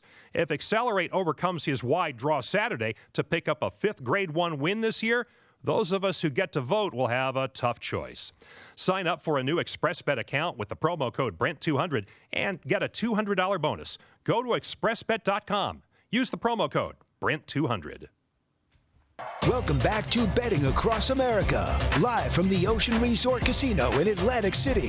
If something happens in sports betting, we'll keep you informed. Now back to Michael Lombardi and Jonathan Von Tobel. Thanks for the update, Ron Flatter. He is going to be live, by the way, from the Breeders' Cup all throughout the day. You can follow him on Twitter at Ron Flatter, and he'll have everything up to date with the Breeders' Cup Classic, which goes down later, about 5:45 p.m. You making Eastern a bet time. on that? You making a bet in the Breeders' Cup? I have made 2 horse bets in my life. They were Really? both on the Kentucky Derby last year. I won about $300, and I will never do it again because I have no idea what I'm doing. So, well, that's why you listen. That's why you listen to VSiN. That's why you get the book every week. Yeah. That's why you get that incredible book with all the. They even have Breeder Cup information in there. I mean, you span the globe when you get that book. Oh, you're talking about Point Spread Weekly. Oh, I yes. mean, you span the globe with that book. I mean, it's unbelievable. Yep. You get basketball, football, horse racing. I mean, for $99, I mean, what a great deal. VSiN.com/subscribe, where you want to go. Sign up for key stats, trends, analysis, everything you need to handicap not only football and the NFL and college, but like Michael said, everything possible. I mean, you get so much information in there that it's really impressive. I just don't understand how you can really not utilize it, especially if you're spending money. You know, as Johnny P upgraded his notebook, if you want to, you make money, you got to spend money to make more money, That's right? Got to break a few eggs to make an omelet. That's right. All right, so let's take a look at some of the other games that we haven't discussed yet, and these are actually some of the most wagered on games over at the Westgate Superbook in Las Vegas. We start with Iowa-Purdue. The Hawkeyes, of course, coming off of a disappointing loss. You got to push maybe if you took the 6 points. Yeah. But Nate Johnny Stanley, P got a push last week. Yes, he did. And, Nate Stanley couldn't really complete a pass. It was kind of a disappointing performance for the Hawkeyes for the most part because they blew a 12-0 first quarter lead against Penn State. Now you take on a Purdue team. You talk about disappointing. This Purdue team is coming off of the ultimate letdown spot in which they did indeed let down their forces and lose the game outright to Michigan State. Boilermakers are a 3-point favorite here after losing that game. Yes, at home.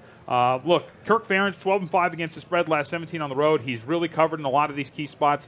Nate Stanley was on the injury report. He is going to give it a go. Out of these two teams, I love this Iowa defensive line. They are huge. They can get after the quarterback. And again, it's a similar team that Purdue has had trouble with. Big, rangy defensive lines who can get in the face of whoever they have playing. Except for Ohio State, you know, that Ohio State magical moment that they had. But I mean, David Blau's got to play with more consistency, and he's got to be able to make plays, you know, and find a way to be consistent.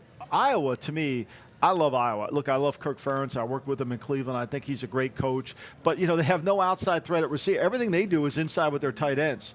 And I think Torrin Young's the key here. They got to be able to run the ball, control the clock against Purdue, and not let Blau get going, because I think that's going to be the key to take the pressure off of Stanley, because I don't know where Stanley's health is. You bet this game, I think you really are kind of betting darkly because you don't really know how healthy, even though he plays, how healthy is he? Yeah, by the way, I would like Iowa in this game if I knew Stanley was healthy. I liked Iowa last week, and then they got hurt. Total has been bet up to about 51.5 or 51, depending on where you look. Opened up 50 or 50.5. How about in the ACC? Where do you go with the Orange taking on the Demon Deacs? Syracuse opened up as about a 5-point favorite. This total is high. It's about 75, 74, depending on where you're shopping. There's a reason why. You have two offenses who can score and rack up yards, and you have two defenses that really don't play anything at all. This is pretty bad. You look at what this defense has done for the Orange.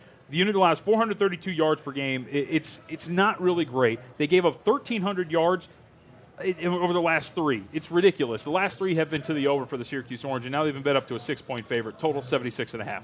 Yeah, I think look, this is going to be an offensive. This is going to be up and down. I mean, Wake Forest was impressive last week. Yeah. You know, with moving the football again. We're talking about Louisville's defense, which was horrendous, right? Yep. So when you look at the numbers, and I think when you look at when you see what Eric Dungey's been able to do with his legs and with his arm, I think, moving the ball. I think Syracuse is an interesting team. I mean, I know they had that 2-game losing streak after they almost beat Clemson after the Clemson game. But to me, Syracuse has really got a chance offensively, and I like Syracuse in this game. So in total, and this is why I think the total obviously is so high, let's take a look at the last 3 games for both of these teams. You look at Wake Forest. Over the last 3 games, they've allowed 136 points and over 1,700 yards. You look at Syracuse, 152 total yards, or excuse me, 152 What's the total over points in the first half, and 1,375. I will get that up for you in 2 seconds. It's 75.5 for the entire game, so it's going to be up there for these two teams. Yeah, it's going to be a track meet, right? I mean, I think both teams are going to stop each other, and weather's not going to be a factor in the game. First half total for you is, let's see, I've got 48 in front of me right now. First half, 48. Yeah, 48 right there, and then 78.5 for the entire game total. Let's move on then, because of course this is not one of the more wagered on games over at the Westgate, but still a good one nonetheless. But we can go to one of the games that I think is going to be on everybody's mind at the ACC, BC and Virginia Tech, because this is a team, I think, of Virginia Tech where they're kind of hitting a low point right now, and Boston College has been in a couple spots on the road. They're 1-2, and they haven't performed very well, right? Their lone win on the road is coming against that Wake Forest team that we just talked about. They're a 2-point favorite now here against Virginia Tech. BC's getting a little bit healthy. They have A.J. Dillon back in that backfield. They can run the ball. But the road has really been where they have not been performing well to this point. But Virginia Tech's kind of on the skids. Yeah, Virginia Tech's so inconsistent with what they do offensively. I mean, they're not able to show that they can beat anybody. Ryan Willis, the quarterback, is inconsistent. And I think with A.J. Dillon back, they can run the football. And really, when you look at it, I think Anthony Brown, the quarterback, I think he's got a chance. He's going to have to make some plays in the passing game to really help Dillon run the football effectively. This is a big game for BC. BC's got a really good year going right now. They've got to go down there in Virginia Tech, in Blacksburg, tough place to play, and they got to show that they can play with the big play on the road and win and run the ball on the road. I mean, that's always the key. That's what makes me nervous. Run teams that travel, that are predominantly run teams, I always get concerned with. Yeah, the home road splits, by the way, 5-0 straight up, 4-1 against the number, and 47 points per game for BC at home. On the road, they're 1-2 straight up and 25 points per game. So there's a 20-point difference when they play at home as opposed to on the road. See, that's when you're a run team. I mean, that's what always concerns you. You know, when run teams go on the road, like when you're, Kentucky, they got to go on the road tough. Home, maybe.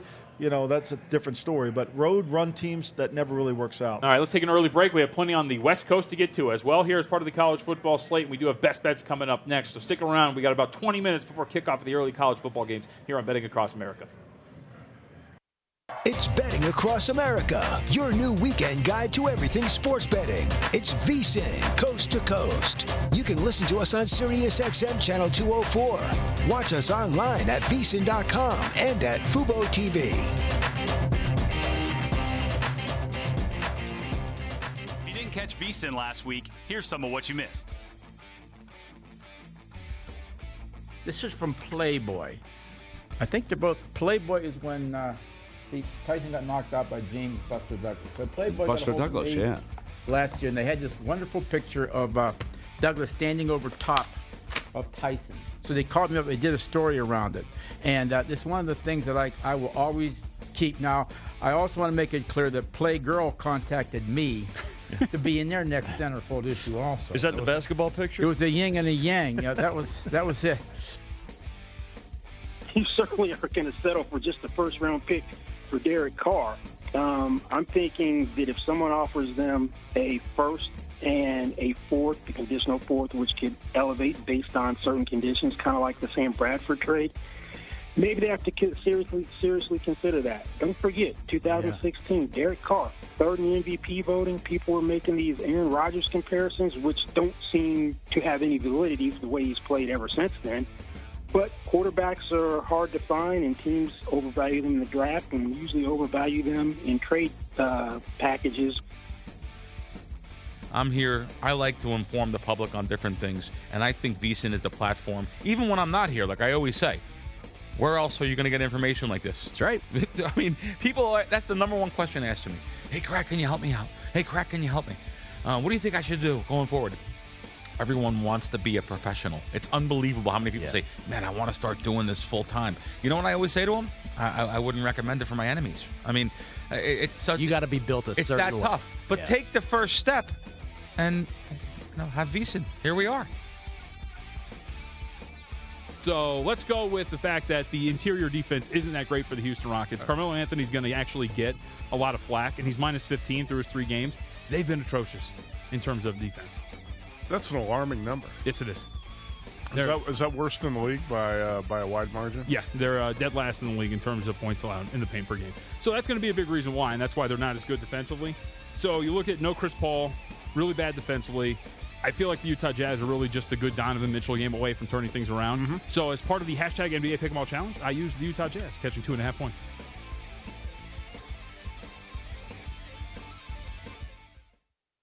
Welcome back to Betting Across America, live from the Ocean Resort Casino in Atlantic City. If something happens in sports betting, we'll keep you informed. Now back to Michael Lombardi and Jonathan Von Tobel. 20 minutes from kickoff of the early games in college football. VSiN's new home on the East Coast. That is our East Coast studio here at the William Hill Sportsbook in the center of the Ocean Resort Casino.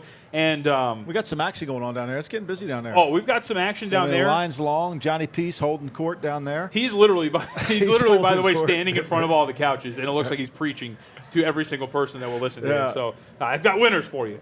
We do have some action, though, on the betting board. And this is what I wanted to get to in the Pac-12. Washington State's taking on Cal. Now, of course, the Bears get the upset. They take out Washington last week. Great defensive effort and a good defensive team. So this is great, and this is why you shop for your number. If you're watching the broadcast, we have 9.5 over at the South Point Hotel and Casino. So if you're watching on Fubo TV, if you're watching on the VSiN app, or VSiN.com, you're seeing this number up at 9.5 over at the South Point. It is 7.5 in a lot of other shops around Las Vegas, including the Westgate. I don't get that. I just don't get that. Like, I know they played Washington tough last week, but going into Pullman's a different story, right? Yeah. And this is I think the 6th best offense in college football, right? And Mike Leach, look, I think they do a great job. I thought he was going to take it on the chin last week against Stanford. I think they bounced back. I mean, Minshaw's played really well. They run the ball effectively. I mean, James Williams, they can run it, but they throw it, and that's really comes down to Minshaw, and he's able to do it. So, and I just think, to me, I just don't know where Cal is going to be able to challenge it. To beat Washington State, you got to really beat their defense, right? Because you're not going to, and I don't know if Cal has enough offensive weapons to beat their defense. Yeah, offensive. And then they're on the road. Yes. Like, to me, I don't see why anybody's playing Cal in this game. Like, I don't get this one. Well, and I think it's part of it is because, so one, when you see initial, like this is the ultimate steam move, right? So you see sharp money come in and you see it move to 10, right? Immediately from Washington State minus 11 to 10. So then people start to come in because they see the line move and they want to jump on it. So steam drives it all the way down from 11 now to where we're sitting at 8.5 or 7.5, depending on where you shop, right? So you look at, and I'm with you, like offensively, the Golden Bears, in their losses, they've averaged less than 16 points per game. Right. The defense is really solid. So I think part of the reason why the Sharps like this is because it's a big number to give a good defense. But to me, it's a letdown spot, right? You, like you mentioned, you upset Washington last week. 12-10 was the final score. Your offense really couldn't get anything, your offense couldn't get anything going, right? Now you have to hit the road, take on a Washington State team who's absolutely red hot and who took care of their letdown spot last week against Stanford when they won 41-38. Like, to me, when this is getting down to 7.5, and they're playing home. Yes. I mean, they're playing home. To me, I don't get that one. That's the one I just don't get. No, I'm with you. So to me, if this keeps falling, and by the way, Washington State a perfect 8-0 against the number. So there's a lot that tells you I don't really get what's going on. To drive it down this far, I can get why you would want to take double digits. I can get why you would want to take 11, maybe even 10. I would definitely put Washington State in a tease here. I would, because if you get this number low enough on a 2-game tease, I learned this from Johnny P. There you go. I didn't know anything about teases, but Johnny P taught me this. You get down there. If it falls any lower, you can you do a get 3-game tease with Washington State, and you're going to get points. That's right. If it goes any lower, you can maybe get it near. I can do math. See, there you go, man. You're all about teasers. All right, let's go to another one. Then we talked about Washington. Let's talk about Washington later today. The Huskies and Stanford. This is going to be a great one because we do have Jake Browning coming off of a benching. Yeah, he was benched in that game against Washington Cal. State offensively Washington's not very good offensively. Yeah, they've been really inconsistent, and this number has been bet up. And Stanford, to me, is really good offensively, even without Bryce Love. I mean, they cause problems with their two tight end formations. I mean, they're able to do it. I think Whiteside's one of the best receivers in football. The guy's explosive. He makes plays. And I think Colby Parkinson is underutilized. I think, really, when you look at him, I think he's got 3 touchdowns out of 12 catches. But Caden Smith's another, those two tight ends, to me, they're a challenge. Yep. And I just don't know where Washington's going to get their offense and be able to cover by 10. I like Stanford. I know it's up there. I know it's a tough place to play. We didn't give the weather, but typically this time of the year it rains up there. I don't know what that weather condition is going to be up there. From what looking at it, maybe possible light showers. It's always but not light a lot showers. of wind. I mean, that goes with the territory there. And you look at Washington, so you talk about just what Stanford brings to the table and covering 10 points for a team that had to bench its quarterback who really has some issues on the offensive side of the ball. And you look, I'm with you, that Stanford offense at multiple spots, it's almost like, I don't know if you want to call it the future of football, where it's football now. It's you're playing basketball on a football field, where it's box your guy out in the end zone, throw it up, and my dude who's 6'4" is just going to go get it over a DB who's like 6'1", 6 foot.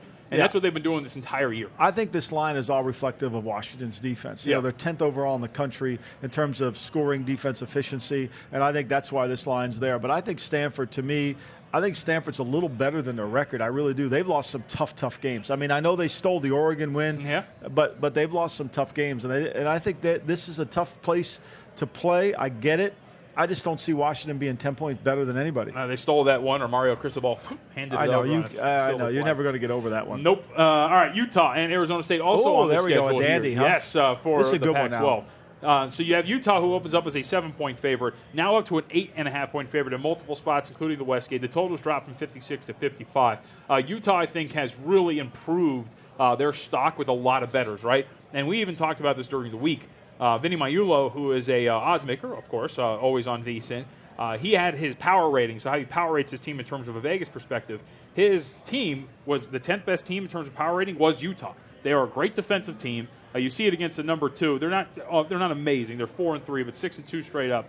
But this defense has been great, and they have covered their last 4 games, and it has led to scoring opportunities for this offense. This offense started out the year inconsistently. Now it's one of the best scoring offenses in the conference and a top 50 scoring offense in the country. You know, and Arizona State's a sneaky team. Like they've lost 4 games this year, and the widest margin has been 7 points, right? And so they've been in every game that they've played. And Utah, to me, is a tough-minded team, and they win their games with defense. I mean, I think there's no doubt. I mean, they have one of the best defenses in football, and I think Tyler Huntley's played much better. But for me, Arizona State, I love Neal, the receiver. I think he's Khalil Harry. I think he's an exceptional talent, and if he can make a couple plays against them, but when you're playing a defense like this at Utah, I think it's going to be a challenge for Arizona State. But I would say this, that line has just gone over the point where you'd have to be really careful to bet Utah, because Arizona State has done a great job of keeping every single game they've played close. Yeah, and they've scored. Utah has at least 40 points in 4 straight games, which they've won and covered 4 straight games. And you look at this, and I know you like to look at schedule, right? So how do you gauge how good a team is? Utah, in terms of schedule, opponent record 34-27, and their opponent record ratio is 56.03. That is 26 out of 130 schedules. They're playing a strong schedule, right? And they're the beating teams. And they're the 8th best overall defense on scoring in the NC2A. So to me, that makes a huge difference. Yep, they have been rolling along. This Utah team really seems to be making a run, and I got to give Matt Humans all the credit in the world. He's my co-host over on The Edge. He loved Utah going into this year, at least for the Pac-12. Yeah, and they are really flexing their muscles along with just 2 losses up to this point, and to 2 decent teams, Washington and Washington State. They're 2 losses thus far for the Utes. Can I talk about a game? Yeah, go, of course. Navy-Cincinnati. Yes. You love this game. I love Cincinnati here. I think Navy's sliding in the opposite direction. I think Cincinnati's had time to prepare for the Navy offense. I think Cincinnati's really good on defense. I think the 1 loss to Temple in overtime cost them. But I think Cincinnati's a good team. I know they're 12.5-point favorite here against Navy, but I see Navy really slipping. Houston came on in the second half against them and put them away. I mean, tell me I'm crazy, but I think Cincinnati's a good team. No, I'm with you. And this Navy team, you mentioned, they're 0-6 straight up in their last 6 games on the road. They're 2-8 in their last 10 overall against the number. They have been absolutely atrocious. And on the road, they've been even worse. And now you're actually getting, because this opened up 13.5. For some reason, Navy's getting action here on the road. Now it's 12.5. So you can get a little bit of a better number if you want to lay with the Bearcats. I'm with you. I like the Cincinnati team, and against a Navy team that has absolutely nothing whenever they have to go away. Yeah, the longer the game goes, the worse Navy gets. And to me, that's I always break teams down into minutes, right? So 60 minutes, the full team. Obviously, Alabama's a 60-minute team. But Navy, to me, is like a 30-minute team. They can't get it past the second half and win the game. All right, so let's do this because, of course, we're reaching the end of our program here on Betting Across America. Yeah, give us your picks. Let's go. Let's do it. We got our best bets segment. No, this is your best bet segment. This is not ours. You're in the boat alone on these. Now, I don't know. All right, let's fire these up. Week 10, we'll start with 329, 330. We're going to go under. I love when you give the numbers. That That's rotation. The best part. You got to give out the rotation. 329, 330, that. under Georgia and Kentucky. I got 45. I should have waited. It's up to 46 right now. But this is why I really like this. I'm going to give you some numbers. We always like numbers here, right? I love them. Let's take a look at the Wildcats. It's my job to play devil advocates on your picks. They have not allowed more than 16 points in regulation since week 1. That's Kentucky. They gave up 20 to Texas A&M. Of course, that was a touchdown in overtime to the Aggies. They're 3rd in the SEC and a top 20 team in terms of rushing yards allowed, 2nd in yards per play allowed. That's 4.6 in the nation that ranks within the top 30. This defense is real. They are a very good team. They're going to give Jake Fromm all fits in the world. The Fromm looks great against Florida, but keep in mind, when you go back to that Florida game, right, do you remember what that front 7 did to Georgia? How many times on the goal line did Georgia have a possession at the 1-yard line? Yeah, and they couldn't do anything against that I know, Florida but front. I think, to me, they lose your identity. Look, I think Holyfield's a good back for Georgia, but I think when you get down there and you get into those tight formations and you're against a good front, you got to almost spread them out if you want to run it in there. I mean, you put too many bodies in there, it becomes a problem. They went old school full house. They went old school full house, and sometimes coaches are stubborn. Hey, we're going to run it in here. But I think Georgia's passing game's good. I think Fromm's getting better and better each week. I'd be surprised. Look, Kentucky playing at home, I think it's going to be an unbelievable game for Kentucky. When in Kentucky football have they had a game that this meaningful at this late in the season? But I just don't see him having enough offense. I just don't. Well, and that's why I'm going under. So I get that play. I get that play completely. The offense is going to be there, and I think they're definitely going to try to run the ball. Remember, granted, 88 attempts, 475 yards. That's what Georgia's given up on the ground. Kentucky's going to burn the clock, not score a lot of offense, and I think this is going to be an underplay. So I'll go under 45. 46 is available now. Okay. Next up, I will go 345. Boston College laying 2 points against Virginia Tech. Now, this one, of course, I'm going to play this. They're on the best bet segment. This is, if I were to rank the plays, it's going to be at the bottom of the list in terms of confidence, right? Just because I read these numbers off earlier, but I'll give them to you again if you're just tuning in, right? Boston College at home, 5-0 straight up, 4-1 against the spread, 47 points per game. Well, John, they're on the road. Yes, and that's why. On the road, they're 1-2 straight up. They are 2-1 against the number, depending on what number you got, and a 25.6 point per game difference. That's huge in terms of what they've done. But they're playing better as of late. They've scored 32.5 points per game and 863 total yards over their last 2. That's against Miami and against Louisville. And then on top of that, A.J. Dillon is back. This will be his second game back. He's going to be a little bit healthier. And you have a Hokies team who I think is not really doing well. Their defense has allowed 49 points, 45, and 49 their last 3 losses this season. Opponents average 5.9 yards per play and 171 yards on the ground against them. I think for Boston College in this spot, road doesn't treat them well. I think it's going to treat them well today. That's the thing I would say to you is, to me, I don't know how you kind of came to this game, because I see a run team on the road in a hostile stadium with crowd noise and a good defensive coordinator in Bud Foster. I think that it's going to be hard. Virginia Tech has been bad, disappointing this season, no doubt. And I think this is a challenge. And if one-dimensional teams for defensive coordinators are always easy to stop. So I would be a little concerned about that one.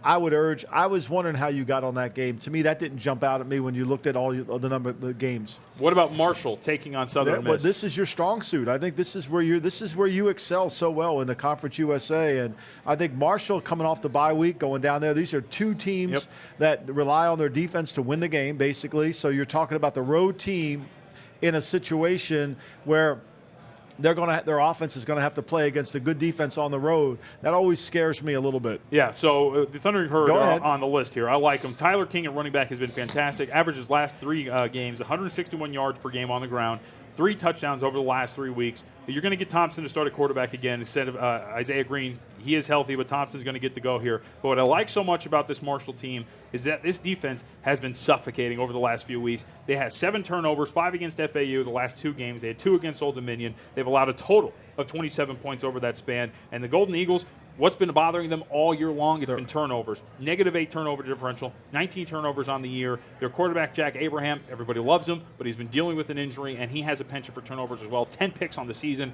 I like the Marshall Thundering Herd. It should be a letdown spot, but because they got the bye off of the big win over FAU, I like Marshall laying 2.5 points on the road. Go for it. And then the last one, I think you're in on this. Please. Drum roll. 419. Let's do it. 419. Alabama -14 against LSU. I like it. I'm with you on that. I'm with you on that. Right? I think we're going to find out a lot about Alabama today. And we're going to find out what he's got in store. I think the offense can be dynamic in terms of creating some situation. Look, I think LSU's got a fabulous defense, but LSU's going to have to try to find a way to manufacture this game. To beat Alabama, you're going to have to get the game into the 20s, and you're going to hope you can keep Alabama in that range. I just don't see that. And this offense for LSU, really, you look at the numbers across the board, I just don't see them being able to score points against. I think still the numbers are skewed. You're right, because you've been playing with the lead the whole time. It changes the way you defend. I just don't see what this LSU offense brings to the table. You haven't thrown a touchdown pass in over a month. Your running backs have been struggling, especially in terms of a yards per play or yards per carry basis. So I just see them coming in here, and Alabama being able to come out with their defense and really show, like you have said, something they haven't shown in the first few weeks. Two months of the season. In the past, Alabama's offense has always kind of kept you in the game a little bit of what they do. This is way different. This Alabama team's different. This is offensive-led Alabama, not defensive-led Alabama, and they'll be able to create some points quickly. All right, there you go. So those are the best bets for today. Betting Across America, of course, will be back tomorrow. The huge week of football does not stop here. No. The NFL schedule is loaded on Sunday, so we'll be here for 3 hours tomorrow, leading up to kickoff of the early games. We are live from the Ocean Resort Casino. If you hear my voice and you're on the East Coast, make the trip down here, watch the games. We'll be down in the book, and with that, we send it back to Vegas for the Green Zone. It's Betting Across America, your new weekend guide to everything sports betting. It's VSiN, coast to coast. You can listen to us on SiriusXM Channel 204. Watch us online at VSiN.com and at Fubo TV.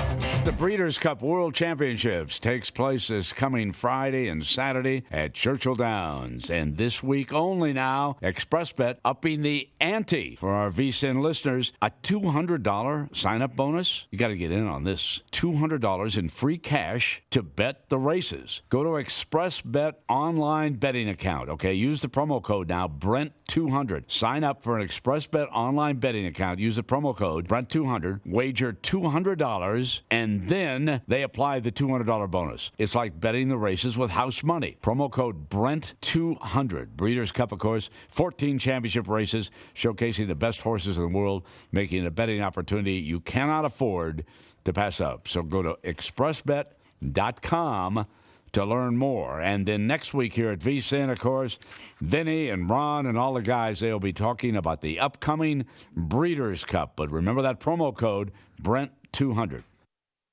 If you didn't catch VSiN last week, here's some of what you missed. Listen, I'm going to give you the lock of the year, and Brent, you might want to write this down. This is a compliment coming to